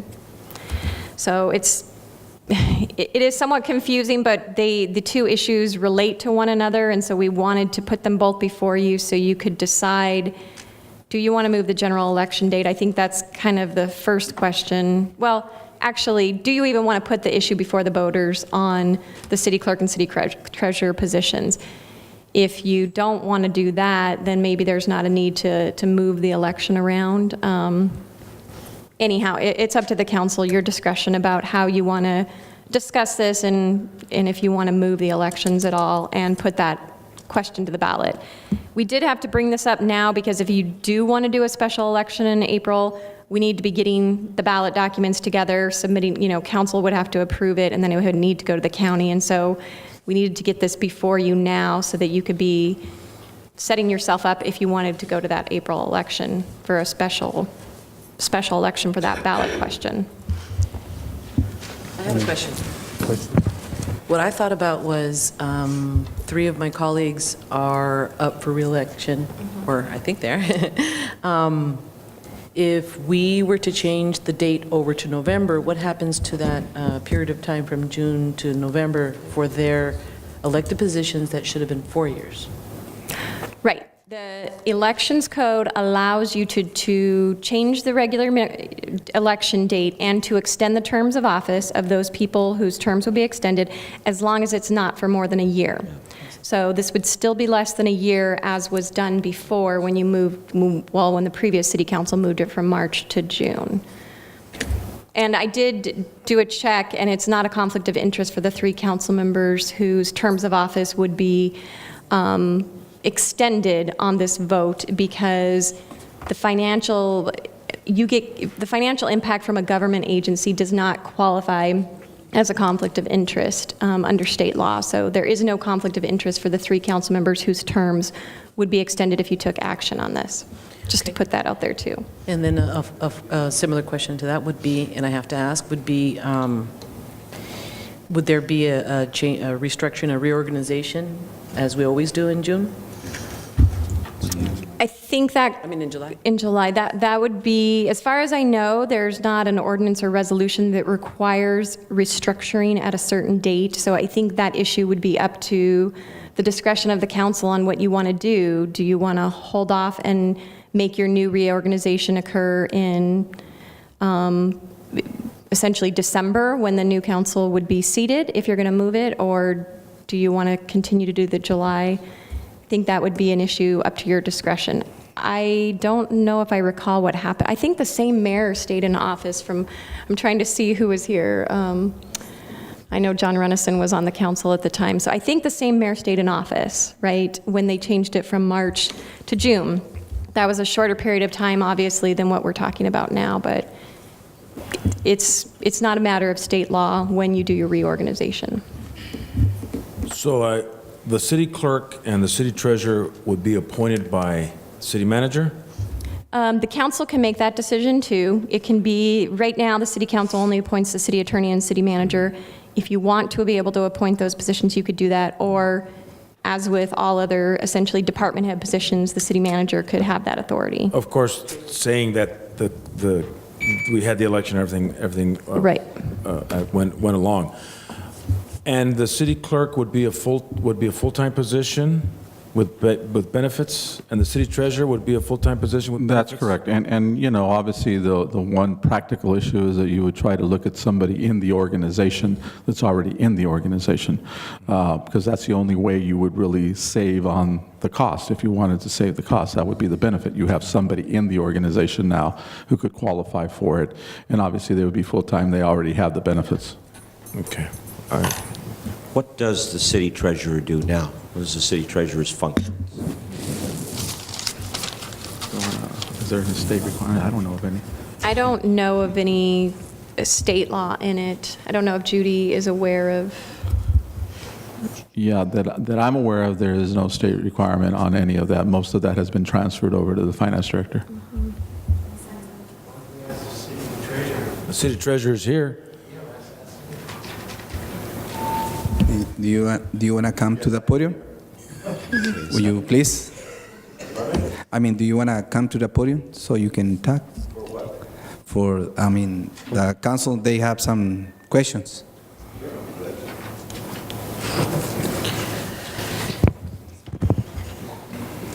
What's your question?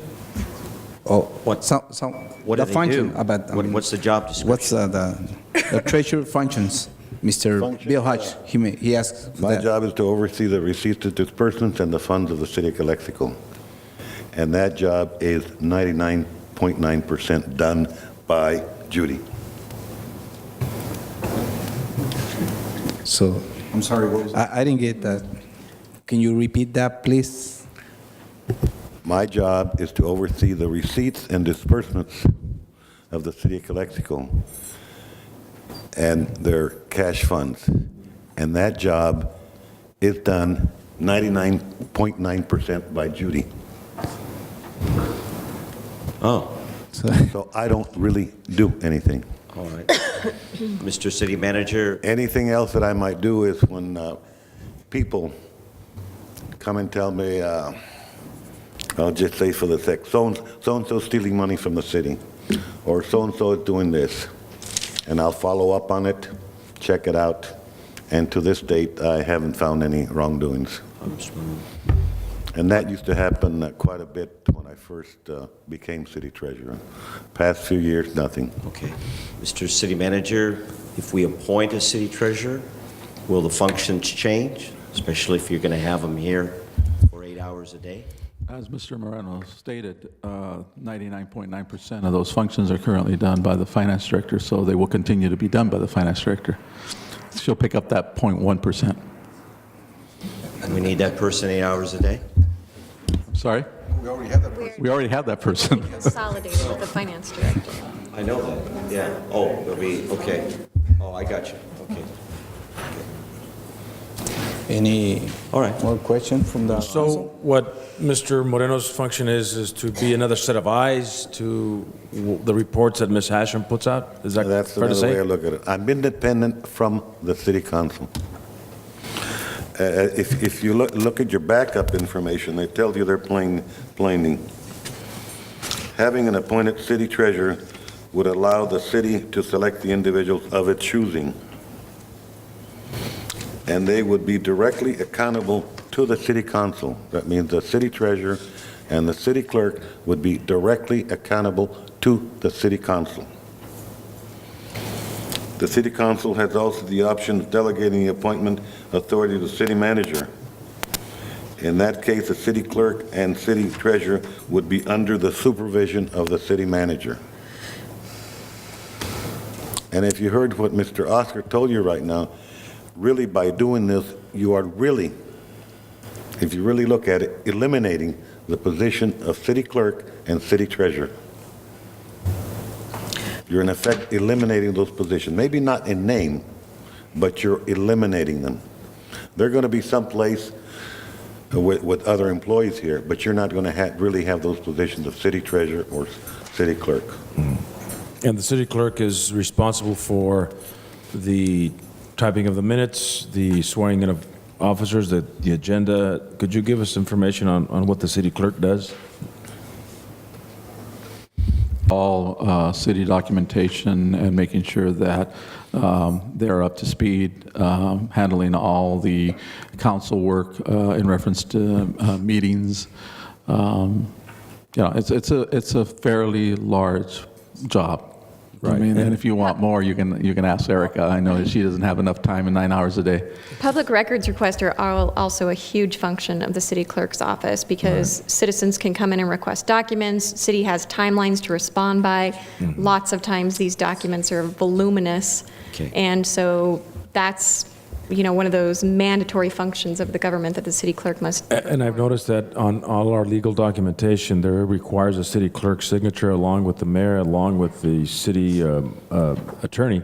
Right. And in our case, we have Ms. Lourdes Cordova, who was elected as city clerk. And I understand she had retired from the city. She was working full-time as a city employee. And in addition to having an elected position? That's correct, and that's what I was referring to earlier. When you have an individual who's already on board, that made it a lot easier when she was all city documentation and making sure that they're up to speed, handling all the council work in reference to meetings. It's a fairly large job. Right. I mean, and if you want more, you can ask Erica. I know that she doesn't have enough time in 9 hours a day. Public records requests are also a huge function of the city clerk's office because citizens can come in and request documents. City has timelines to respond by.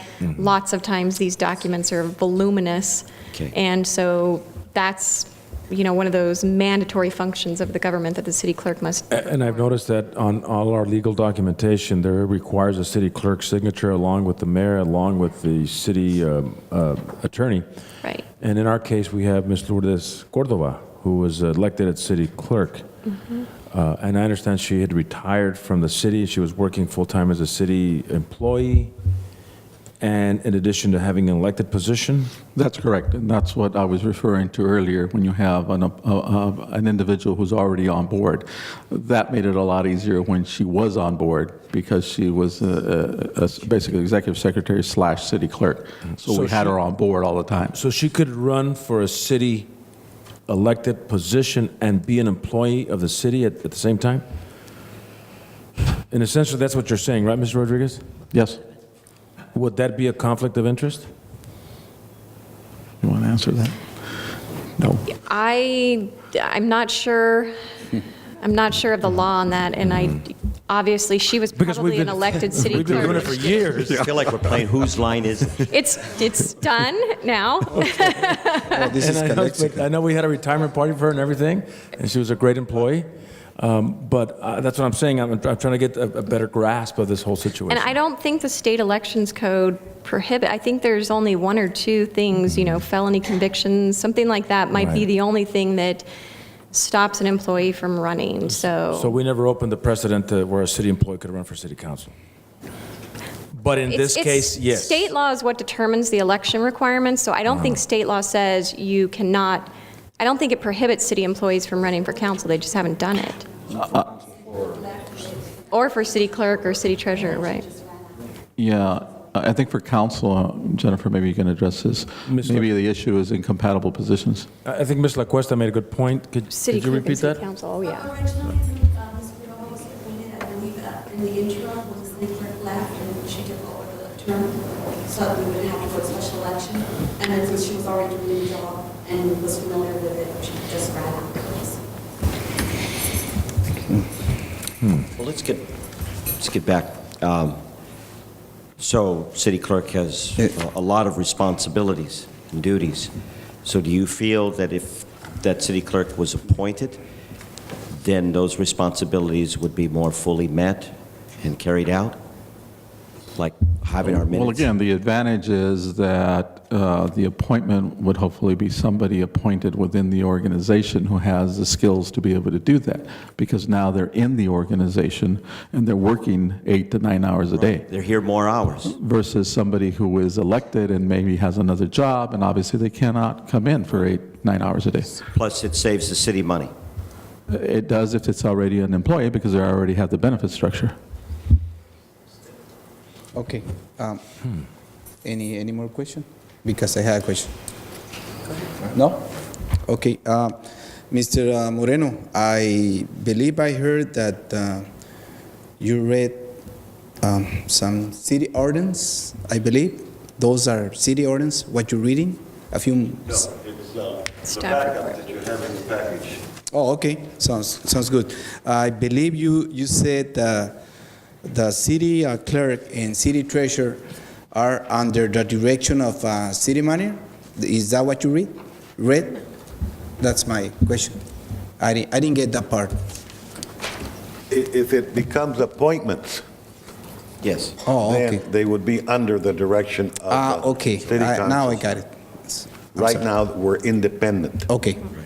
I want to clarify that. Rodriguez can't tell me what to do. Okay. Judy can't. You can't tell me what to do.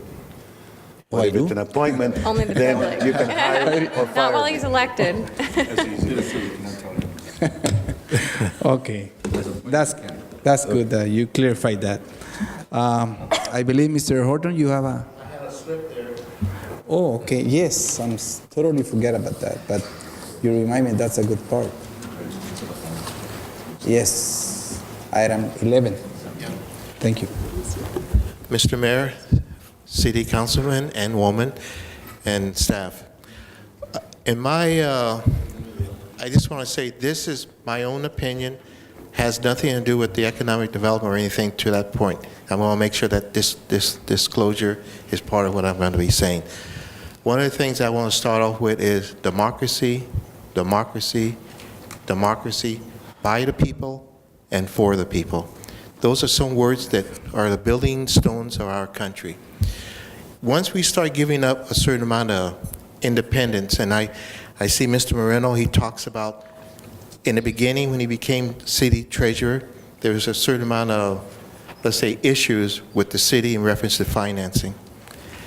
He was the one that came in and made sure those issues stopped being issues. In reference to the treasurer, you have to have a, let's say, an oversight.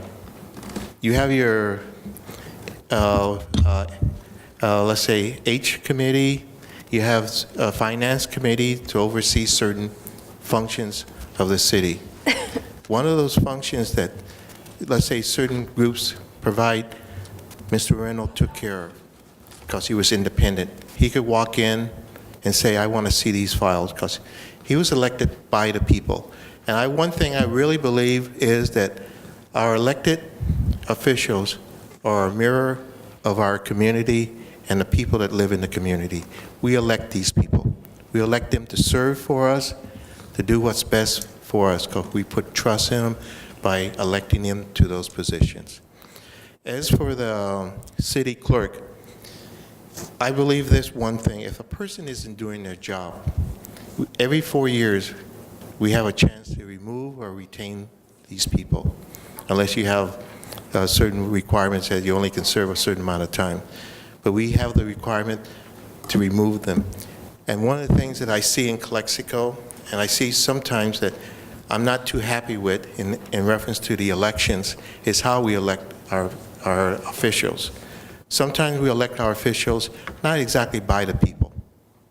And sometimes there's very few of us that are willing to step forward and say there's something wrong here. And I have seen some things that I consider wrong in our elections. I have made the option on my own to report them to both the federal and the state election committee. And I say even to the point how we elect the people. Now, you're talking about changing the elections to a date, and then I'm going to say one thing: you're going to confuse the people. The people are already confused how the city is run. Let's just make them a little bit more confused by the elections that we're going to put forth. Now, in reference to the city clerk, I saw some, let's say, things I wasn't too happy about.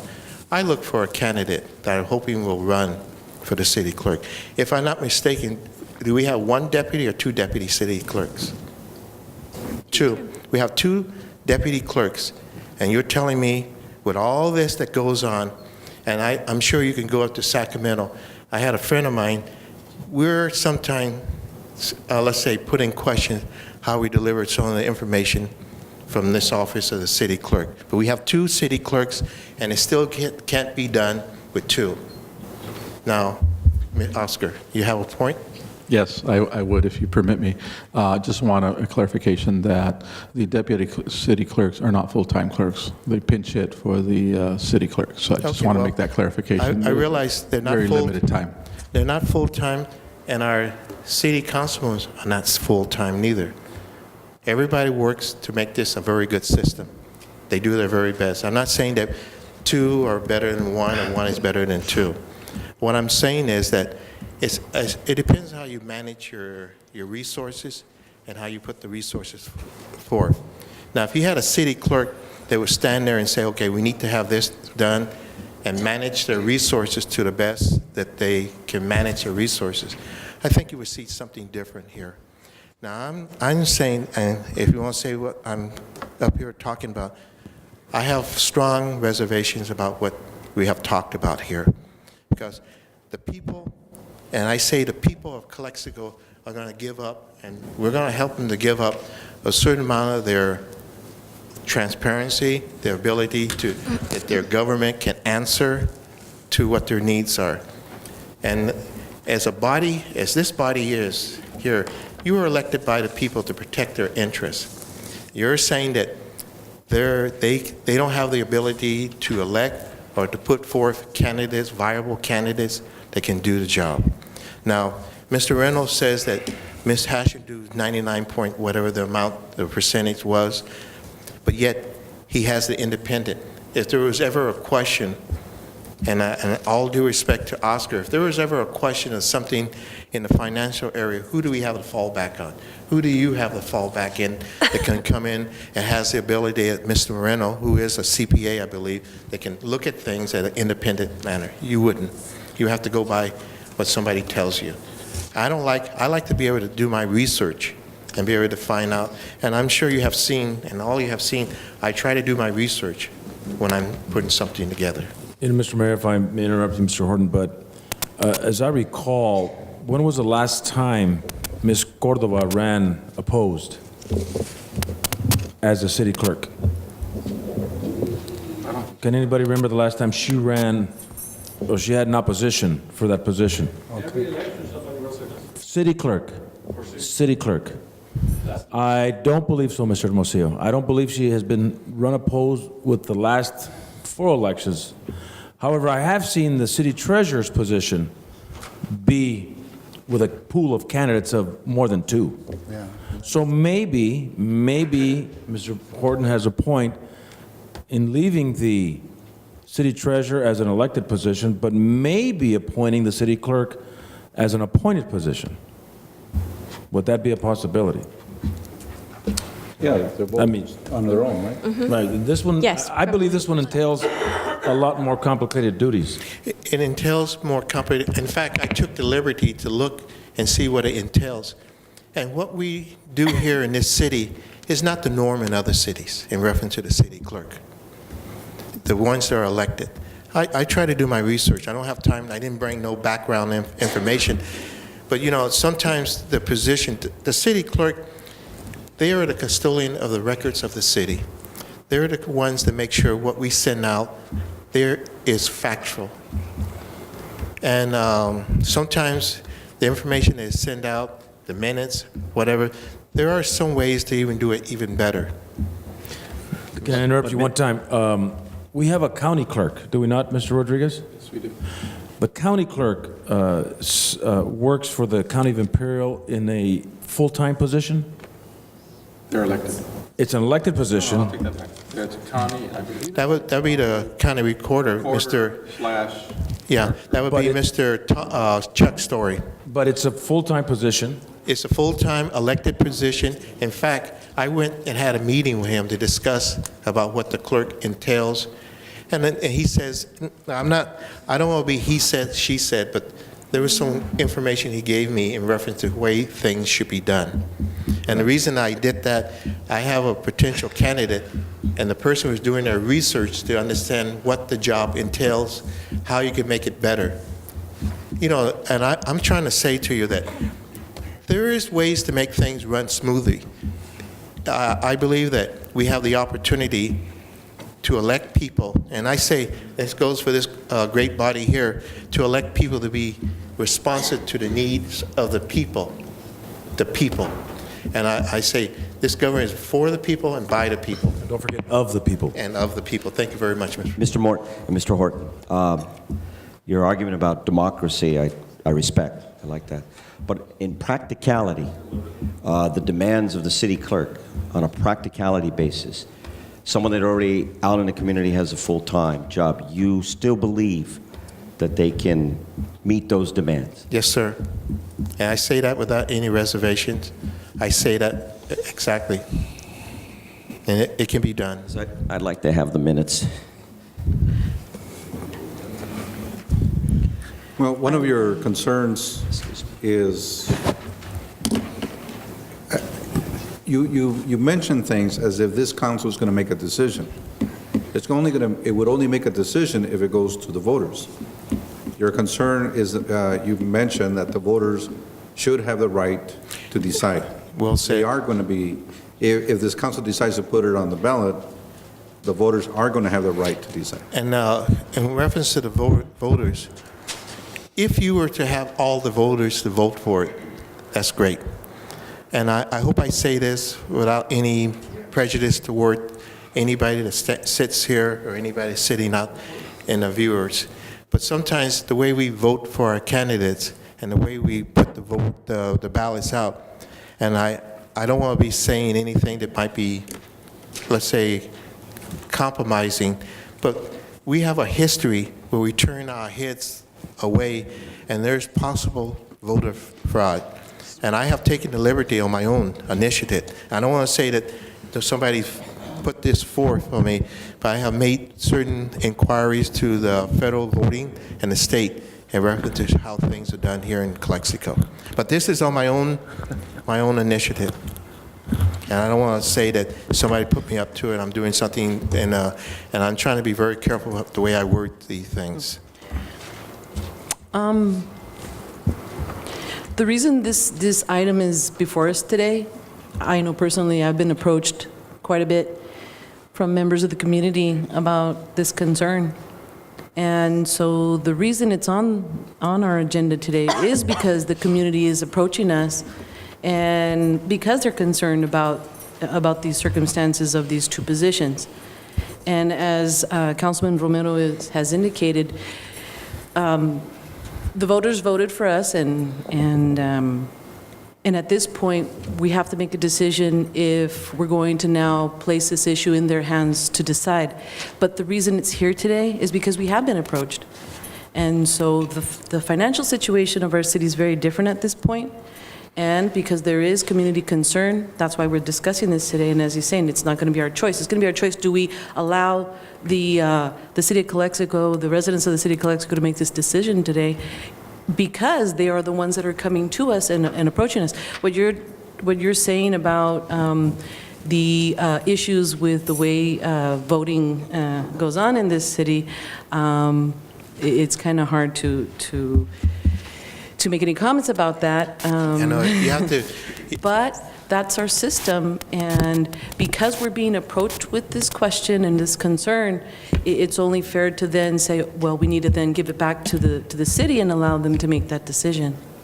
Okay, if you had some issues, I'm not going to say any particular position that you are talking about, but how many times has any of you approached the persons or persons in question to say, what's going on here? We're both elected. We can talk about it. How many have? I'm asking a question. As to how many times we have... we approached I approached the persons or persons in question to ask, you're all elected. You work together as a team. Every one of this here complements each other. Well, we can say that, well, the people have approached us, but how many times have we approached the persons or person in question? The opportunity hasn't been there to have that conversation, but it still doesn't make the fact that the citizens are asking those questions go away. It's still there. The concern is still there. The citizens are asking for you to do something to alleviate the situation. Yeah. And I think, and I hope I say this in a very respectful way to everybody that sits here, sometimes, you can approach a person, and there might be something going on that we're not aware of, or something that's taking place. You're all elected. If I sit on a commission, if I'm not doing my job, the person that appointed me is going to ask me what's going on. That's the first. If I can't, then I remove. Simple as that. You'll remove? I would be, if I miss so many meetings, am I not recalled? Removed? No. But Oh, okay. Okay, that's what I'm referring to. Now, I know that you have to go forward with your discussion. I'm just giving one side point. I think Norma wants to give her side on the point, and I'll remove myself from this if there's no questions of me. Norma Aguilar, 839 Heber Avenue. Just a couple of questions. Well, it was mentioned earlier that we have 2 deputy clerks. I'm sure those deputy clerks don't work for free. And so there's probably a cost associated, because I do know from personal experience from Measure H that Erica works with us. There are other commissions and so forth. I think that if you total up what the expenses is being, you will find that you in essence have another full-time employee being through those expenditures. I'm just pointing that out. I'm sure you can't pull out the Well, yeah, that's why I brought up the costs at this time, but if you just take a look at For example, Erica serves, takes the minutes, keeps the minutes for Measure H. I'm sure how many other ones, Erica, do you take minutes for? She works hard. Council, Measure H. And then there's other ones.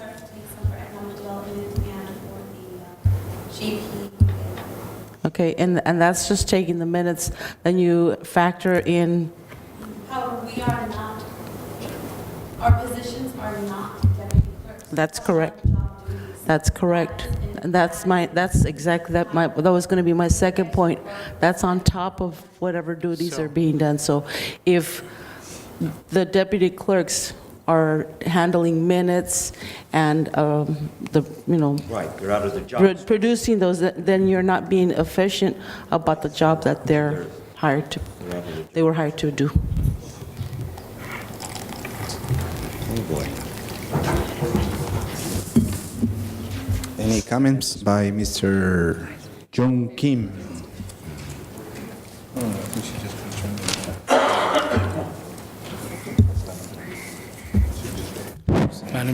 My name is John Kim as citizen, 121 Hacienda Drive, number 40.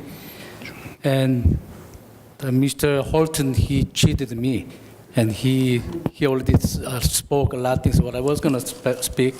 And I'm going to go really simply.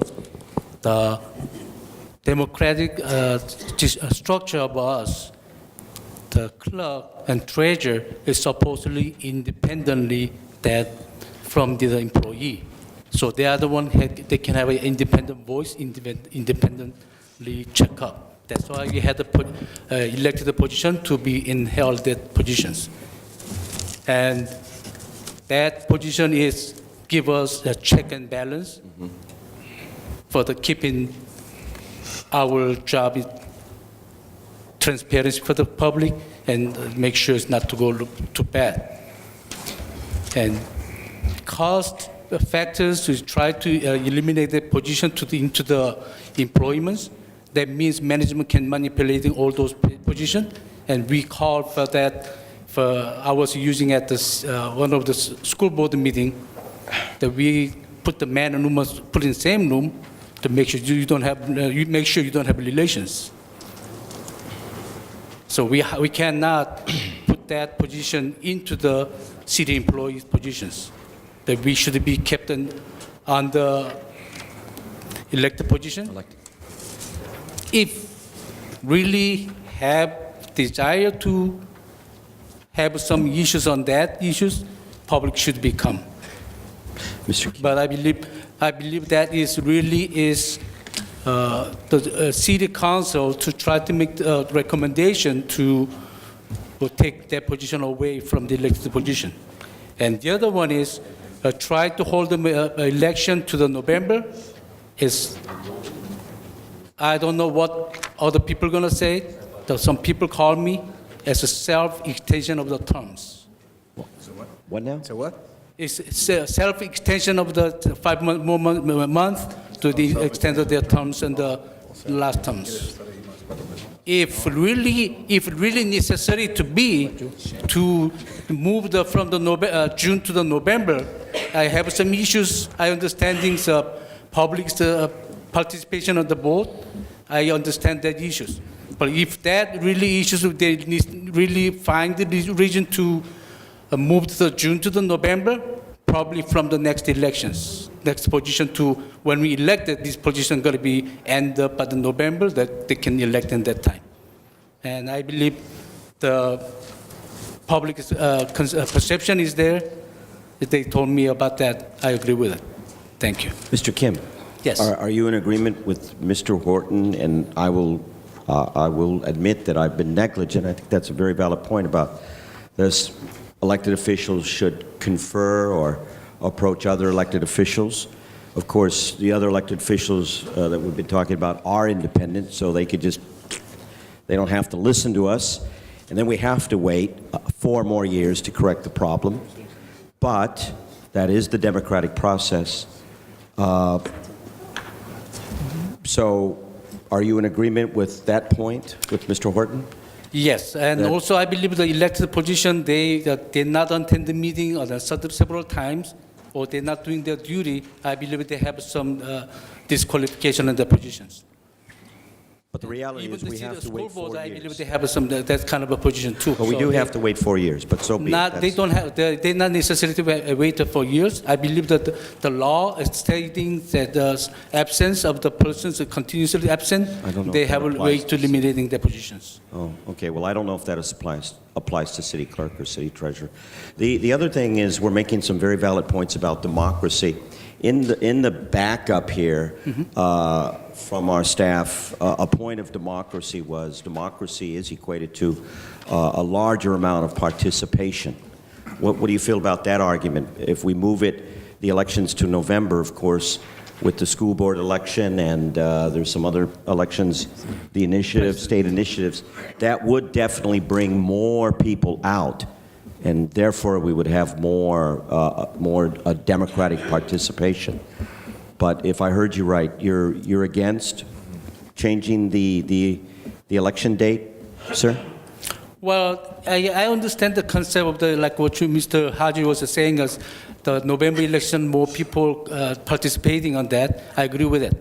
As I've been seeing the June election or March election, the less people participating, and so that election, a lot of cases like some kind of interested group to control over the vote, so they elect the person to what they representing their own. That is happening in the city's years.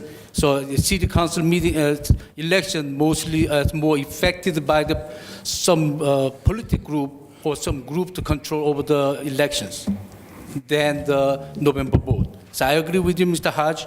In a way, we might necessary to move the election to the November with the president elections, so more people come participating. Probably is a good idea, but it's not a good idea to the city council right now discussing to extend the more term to 5 more months for them. Probably we might can extend. It's not an extension for them, it's an extension For the city for the council, appointment of yes. the two positions that are in question. Once we put it to the voters, they decide, well, should this position be appointed or should be an elected position? But They would vote on that. What understanding they want to city council meeting the election to the pass to the. But then what you would do in the November. future years, would you consolidate the elections, you get more participation, and then it would lower the cost of the elections in the long run. True or not true? Yes, but but probably that this June, we go to city council elections or these position elections, but we can say setting the election for this term is going to be end for the November up to the November election. So we can have make sure to the current city council finish their own term, their own election June this time, but for newcomers they are going to stay until the November, which is the election coming in. Okay.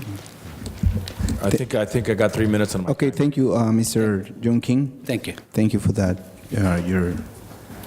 Would you please, Mr. Hargrave? Thank you, members of council and Mr. Mayor. My name is Carlton Hargrave, 222 East Cole Boulevard. A couple of things. With all due respect, what you're asking for up here is the democratic process to give the voters a chance to decide on these issues. You're not making a decision here. What you're saying is, let's put our democratic process to work and let the voters decide. That's what you're voting on tonight. It's not you making a decision. Right. So what we're discussing here is whether we should let the democratic process go forward or shouldn't we? I mean, does not make much sense. Secondly, I will say that I am in favor of moving the elections from June to November for exactly those reasons that have been stated. You broaden the participation in your electoral process. You know, the truth of the matter is that we've heard for years, you know, that phrase that just kills me is only in Calexico. But we've heard about special interest for years having a hand in elections. If you broaden the base, you eliminate that possibility. Mitigate against it. You mitigate it. Thirdly, you lower the cost. We just heard that the cost of the election is predicated upon how many people, how many ballot measures, how many things are on the election. you know, if we did it in April, we're talking about $39,000. In June, you know, we're 18,000. In November, we're talking 12,000, 13,000, I think they said. To me, it would be worth the additional $5,000 to let the people decide in June, so then they could have a broad array of people voting on the issues in November. So, you know, with all due respect, that's my take on the issue. Thank you. Thank you for your comments. Oscar Gonzalez, again. Excuse me, Oscar Gonzalez. I agree with Mr. I can't think of his Hargrave? Yes. Oh, Horton. Yeah, I differ with Mr. Horton. Okay. I don't want to hide behind the word democracy and for and that, you know. I taught 25 years, and I'm not hiding behind any words, and I'm not running for office. But more importantly, I think Maritza said earlier, you guys were elected to make these choices and make a decision. I'm in favor of you moving it because it's going to save money. Not only that, but more people are going to participate. And I know that I'm being redundant, but I'm one member of the audience. You guys have that. You were elected to do that.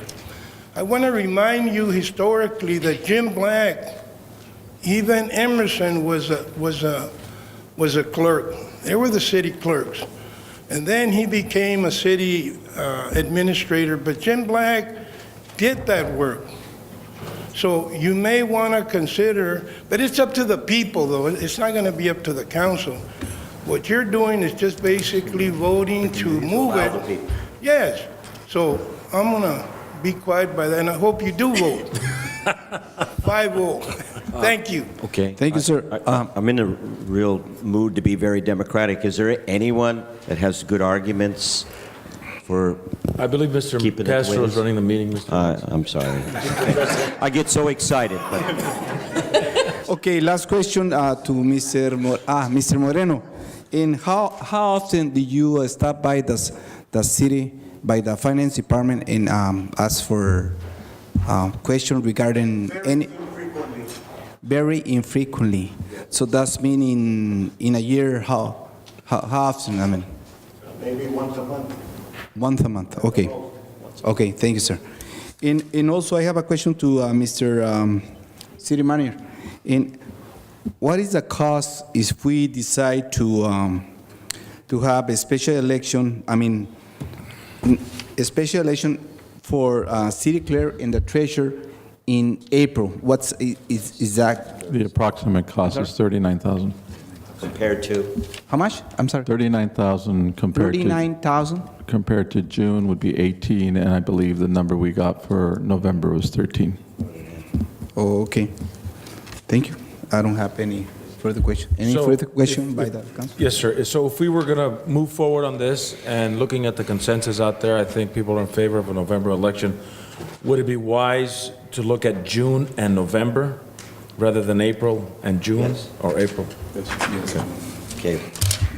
And I just want to make one other clarification. Obviously, this is the discussion purposes because we didn't want to prepare the ballot documents, the resolutions, et cetera. This will come back to council for The vote. approvals. Right, but this is just give us direction. If you're interested, give the direction. Right, because preparing the ballot measure documents, that's time consuming. Could have gone home 30 minutes ago. So, But Mr. Mayor, obviously, may I? we didn't want to put staff time and legal resources into it if council is not interested. Okay. Thank you, Mr. Mayor. Yes. Once again, is there anyone that has a cogent or a strong argument? I would like to hear. I'm serious, two sides of the story. I asked his permission, Councilman Wood. Is there anyone for keeping it as it is? We already got his comments. Aren't you on the other side? Yeah, I'm the other side. Okay, we talking about the money matters. When we try to do right process, sometimes money is worth than we keeping wrong. in June? And I understand I'm kind of a favor for the November elections, but we trying to do this time is not for the good perception for the community. And we might can do this time to on conditions, whatever, to change the November election for the next term. But this own council to try to push back to until November, that's not good perception for the community. And last time when they moved the April to the June, because state moved the primary election to the June.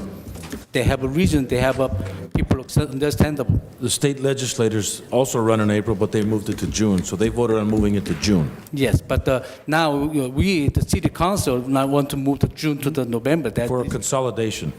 Yes, that's for the other things. I think if we want to move that one for the November, probably this time we kept the June election, but under condition to move to the November for the next elections.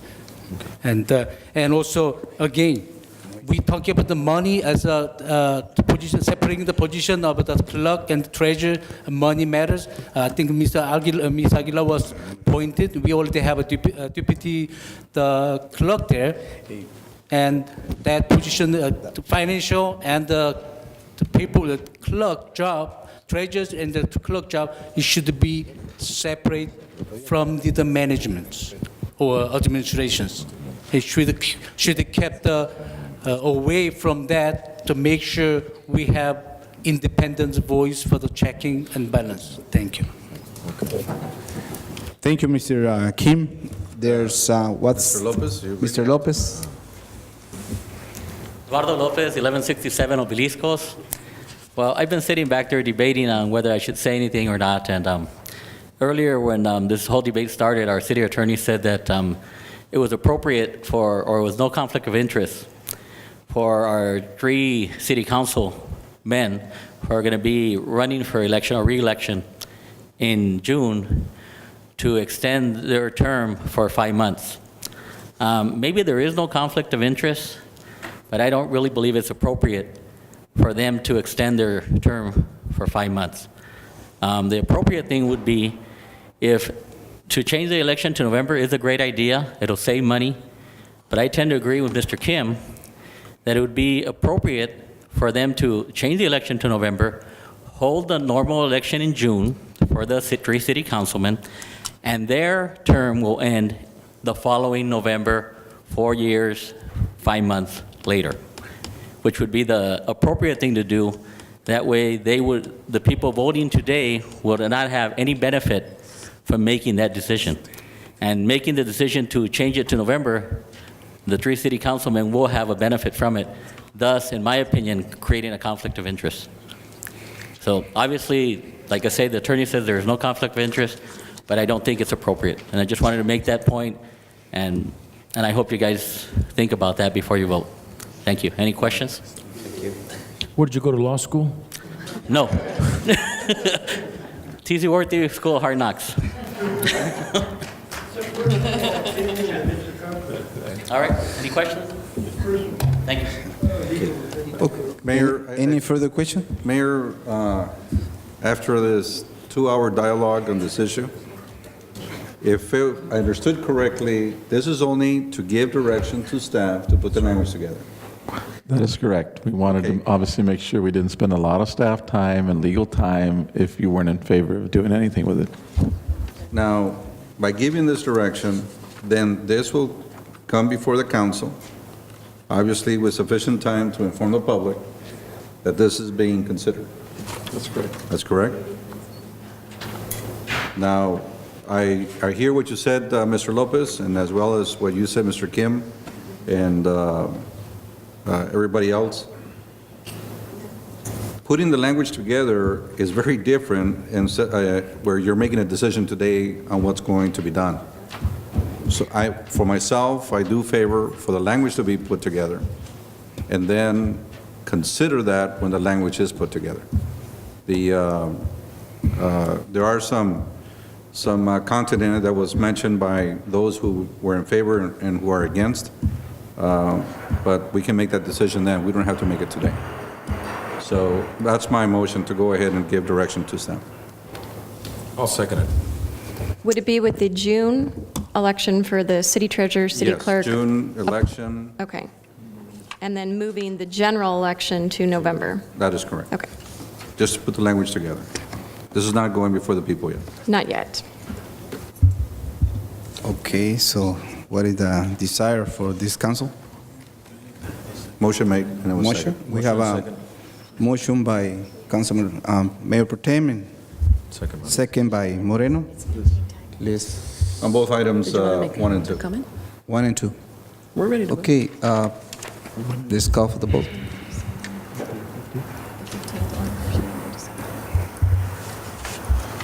Is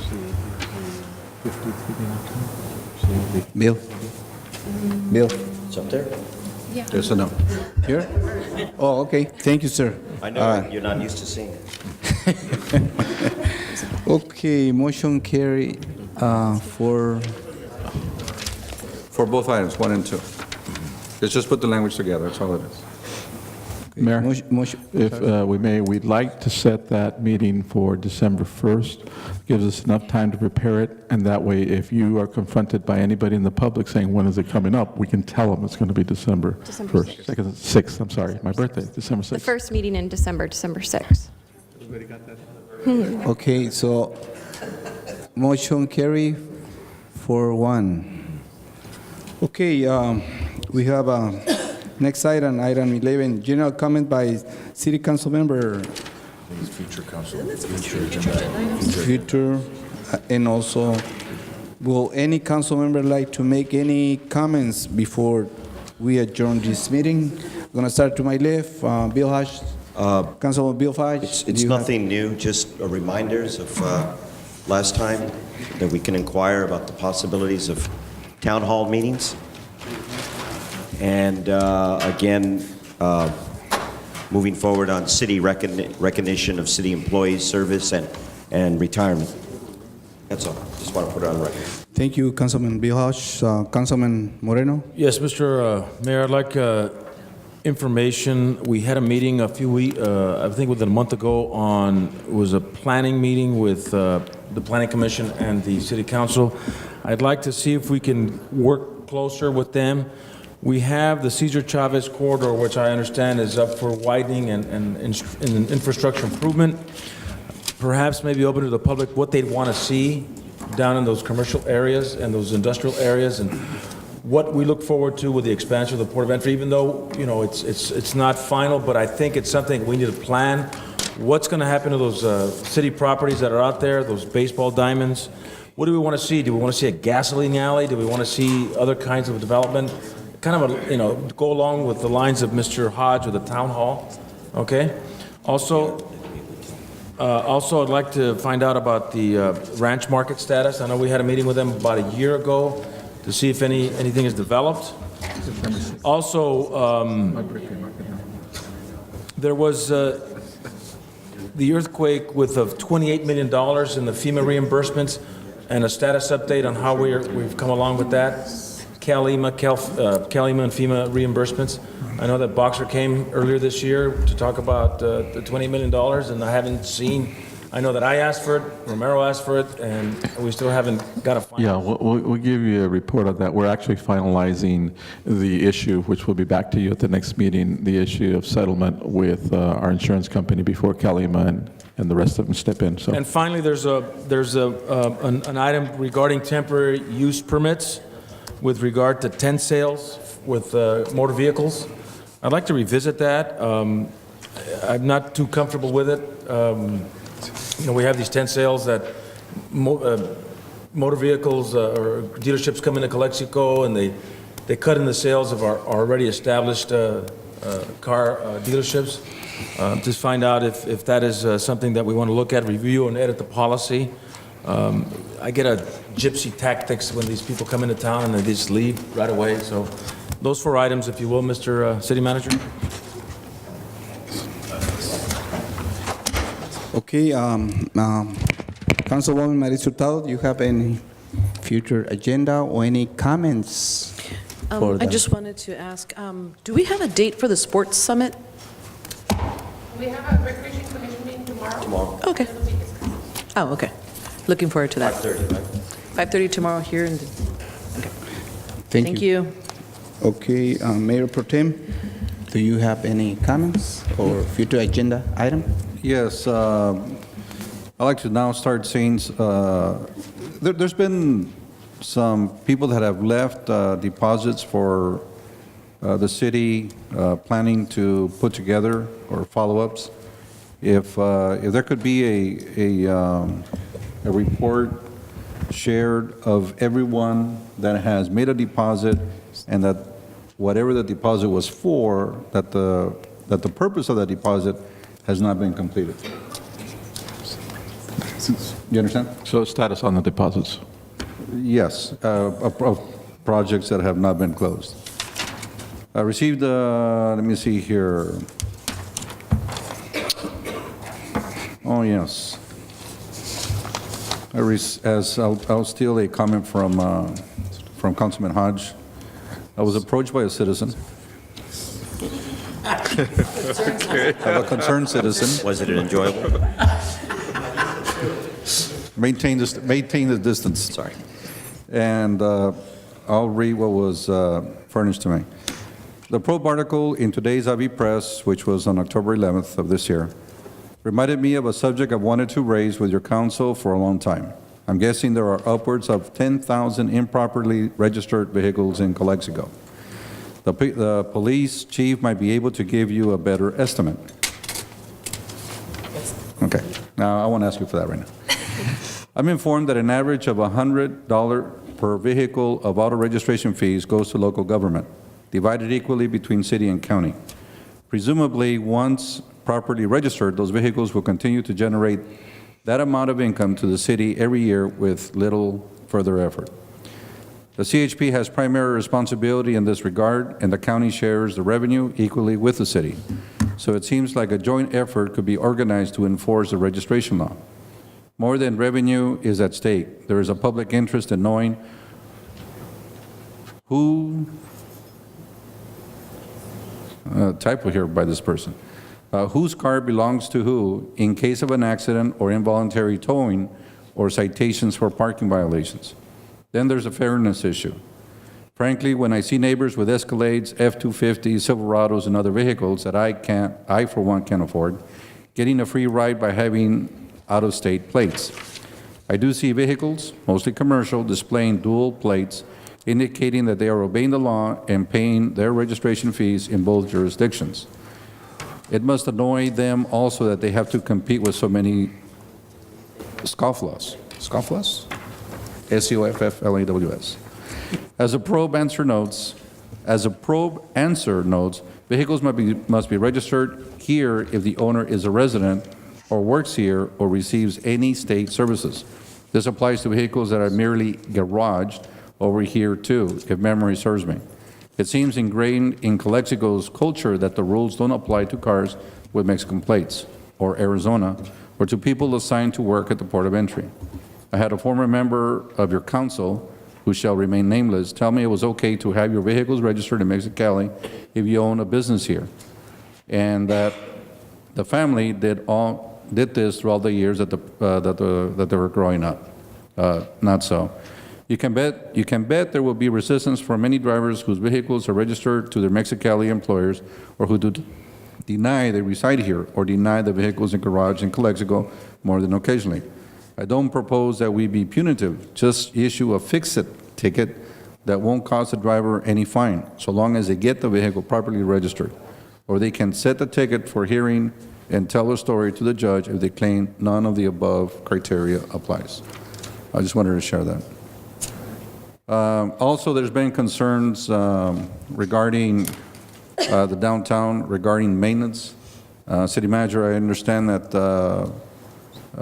the services have been either cut or will be cut. If the City Manager's department can come up with a plan how downtown services, even at a minimum, will be able to be maintained in the future. Yes, we are looking into that. As in your budget, that particular contract was cut, obviously due to financial constraints, but we are looking at least providing some kind of minimum services for the downtown. Right, because one thing is being cut, the other one is providing minimum services. I'm sure Well, the contract itself will be cut, but we will find some other way to provide minimum services. Okay, thank you. Any more comments? No comments? Yes, I have a question to City Manager. And do you know why the car room is not open yet? Until? You want to answer, Chief? Yes, I'd like to know. I tried to go the other day, but it wasn't open. Actually, I have exactly that. The governor just signed a bill into effect, and it actually froze all the applications. Evidently, there was some pressure put on the governor by the various Indian tribes, and at this point in time, they are not allowing any new applications at the state level. So right now, it's everything's on hold. Since when? The governor signed, I believe. Yes, yes. I believe Are you aware of that? last month. Yes. Oh, okay.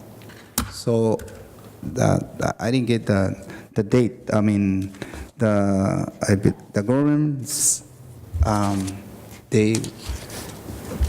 want to know the date of that California, I believe, code or California law, or how do you call that? Is there? The date the governor signed the bill? Yes. I don't have that exact date. Oh, so that's the reason it's not open. That's correct. So until the governor opens it back up for new applications, everything is on hold. Okay. Do you know that, Mr.? No, in fact, I guess the question I had was, is that by legislation or is that by governor decree, or what is it by? In other words, can he change that? Because if it's law, then obviously it has to come back and get changed through law. But my understanding is from the State Gaming Commission is that he made that decision as a decree. Okay, so it's a governor decree, so he can go ahead and change it at any time. Yes. My question is because I believe it's been the prior city council we approve that card room, I believe, or? Yes. Yes? We did. So. This council. But we can't The argue prior with city the council, right? governor. I'm sorry, the prior meeting, I didn't ask for the correct question, right? About a month ago. It's about, we're talking about a month ago? Yeah. We approved that, right? Okay, and also I know that, thank you, Chief. Thank you for your answer. Also, there is, to Nick Servin, I know you've been here for, I believe, a week, but I have a question. And you should have the answer. Otherwise, see me in my office now. No, my question is, Servin, did you know why Nosotros Park on the soccer field, there's no grass? And there is any grass to play for the kids? Nosotros Park. I'm not sure where it is yet. Okay. Well, okay, let me ask. Thank you. The honeymoon is over. Let me ask the city manager. We'll take about tomorrow. How come? Because I'm concerned about that because I went 3 days ago, and the kids are playing without grass, and there's a lot of dust around the players, and not also that. I believe you already told me that, City Manager, there is around 20 likes that I believe this the employees installed those 26 lights on that only on that park. So I want to know. I like to have a report with me. Why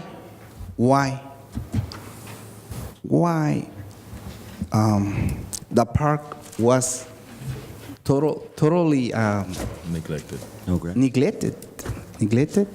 I believe that's the word. Yes. I know we are in deficit, but one of the priorities for me, and I believe most of the city council, we need to take care of the children here in Calexico. And the less we can do for them is to give them a good park to play. That's the least we can do for the kids, for the future Calexico. So I like to have a full report on that. Our new Public Works Director will provide a report for you. Thank you. Here soon. Yes, Mr. Do we have a report on supposedly how many at the parks the lights are out? If that's possible. I'll put that in the report. Did we replace that? Did we replace the lights? I thought they were replaced. Okay, well, we'll have to check into it. My understanding was that the lights were ordered and that they were going to be replaced. If not, they're already replaced. But we will check it out tomorrow, and we will put that in the report. We'll provide it to everybody. One bit of note I do know is that we do have some lights. There's some on back order. In addition, we have a cherry picker that needs to, it's not functioning, so we need to resolve that. But I'll have that report for you regarding the grass and the lights. Thank you. Thank you, Mr. Nick. Sure. And, I'm sorry. Wasn't the Sports Summit reviewing those issues as well? Going to, because I remember that we talked about that in the meetings that we were having, in the committee meetings that, well, the condition of the parks, But availability, basically, our resources. facilities and programs. Mhm. All right. We were talking about all of that. And you know, there are avenues, obviously, once we put that together in reference to the status of parks, that and recreation, that was a priority, if I understand it correctly, for Measure H, and that is recreation, senior citizens, public safety. So there are avenues to address these issues that doesn't have to come through our general fund. Right. Okay, thank you, Mr. Servil. Mr. Mayor, motion to adjourn? Yes, let me ask the last question, Moreno. I'd like to hear, I believe you need to work to set a meeting for the information, for the backup of the senior transit. We will try to, what I was suggesting is that we set the meeting, but we also do the work prior to, and we'd be happy to have the mayor and the appropriate people on staff get together and go through it so that when we come back to a special meeting that we have the information. So we will let you know hopefully it'll be this week. Thank you. Okay, meeting adjourned.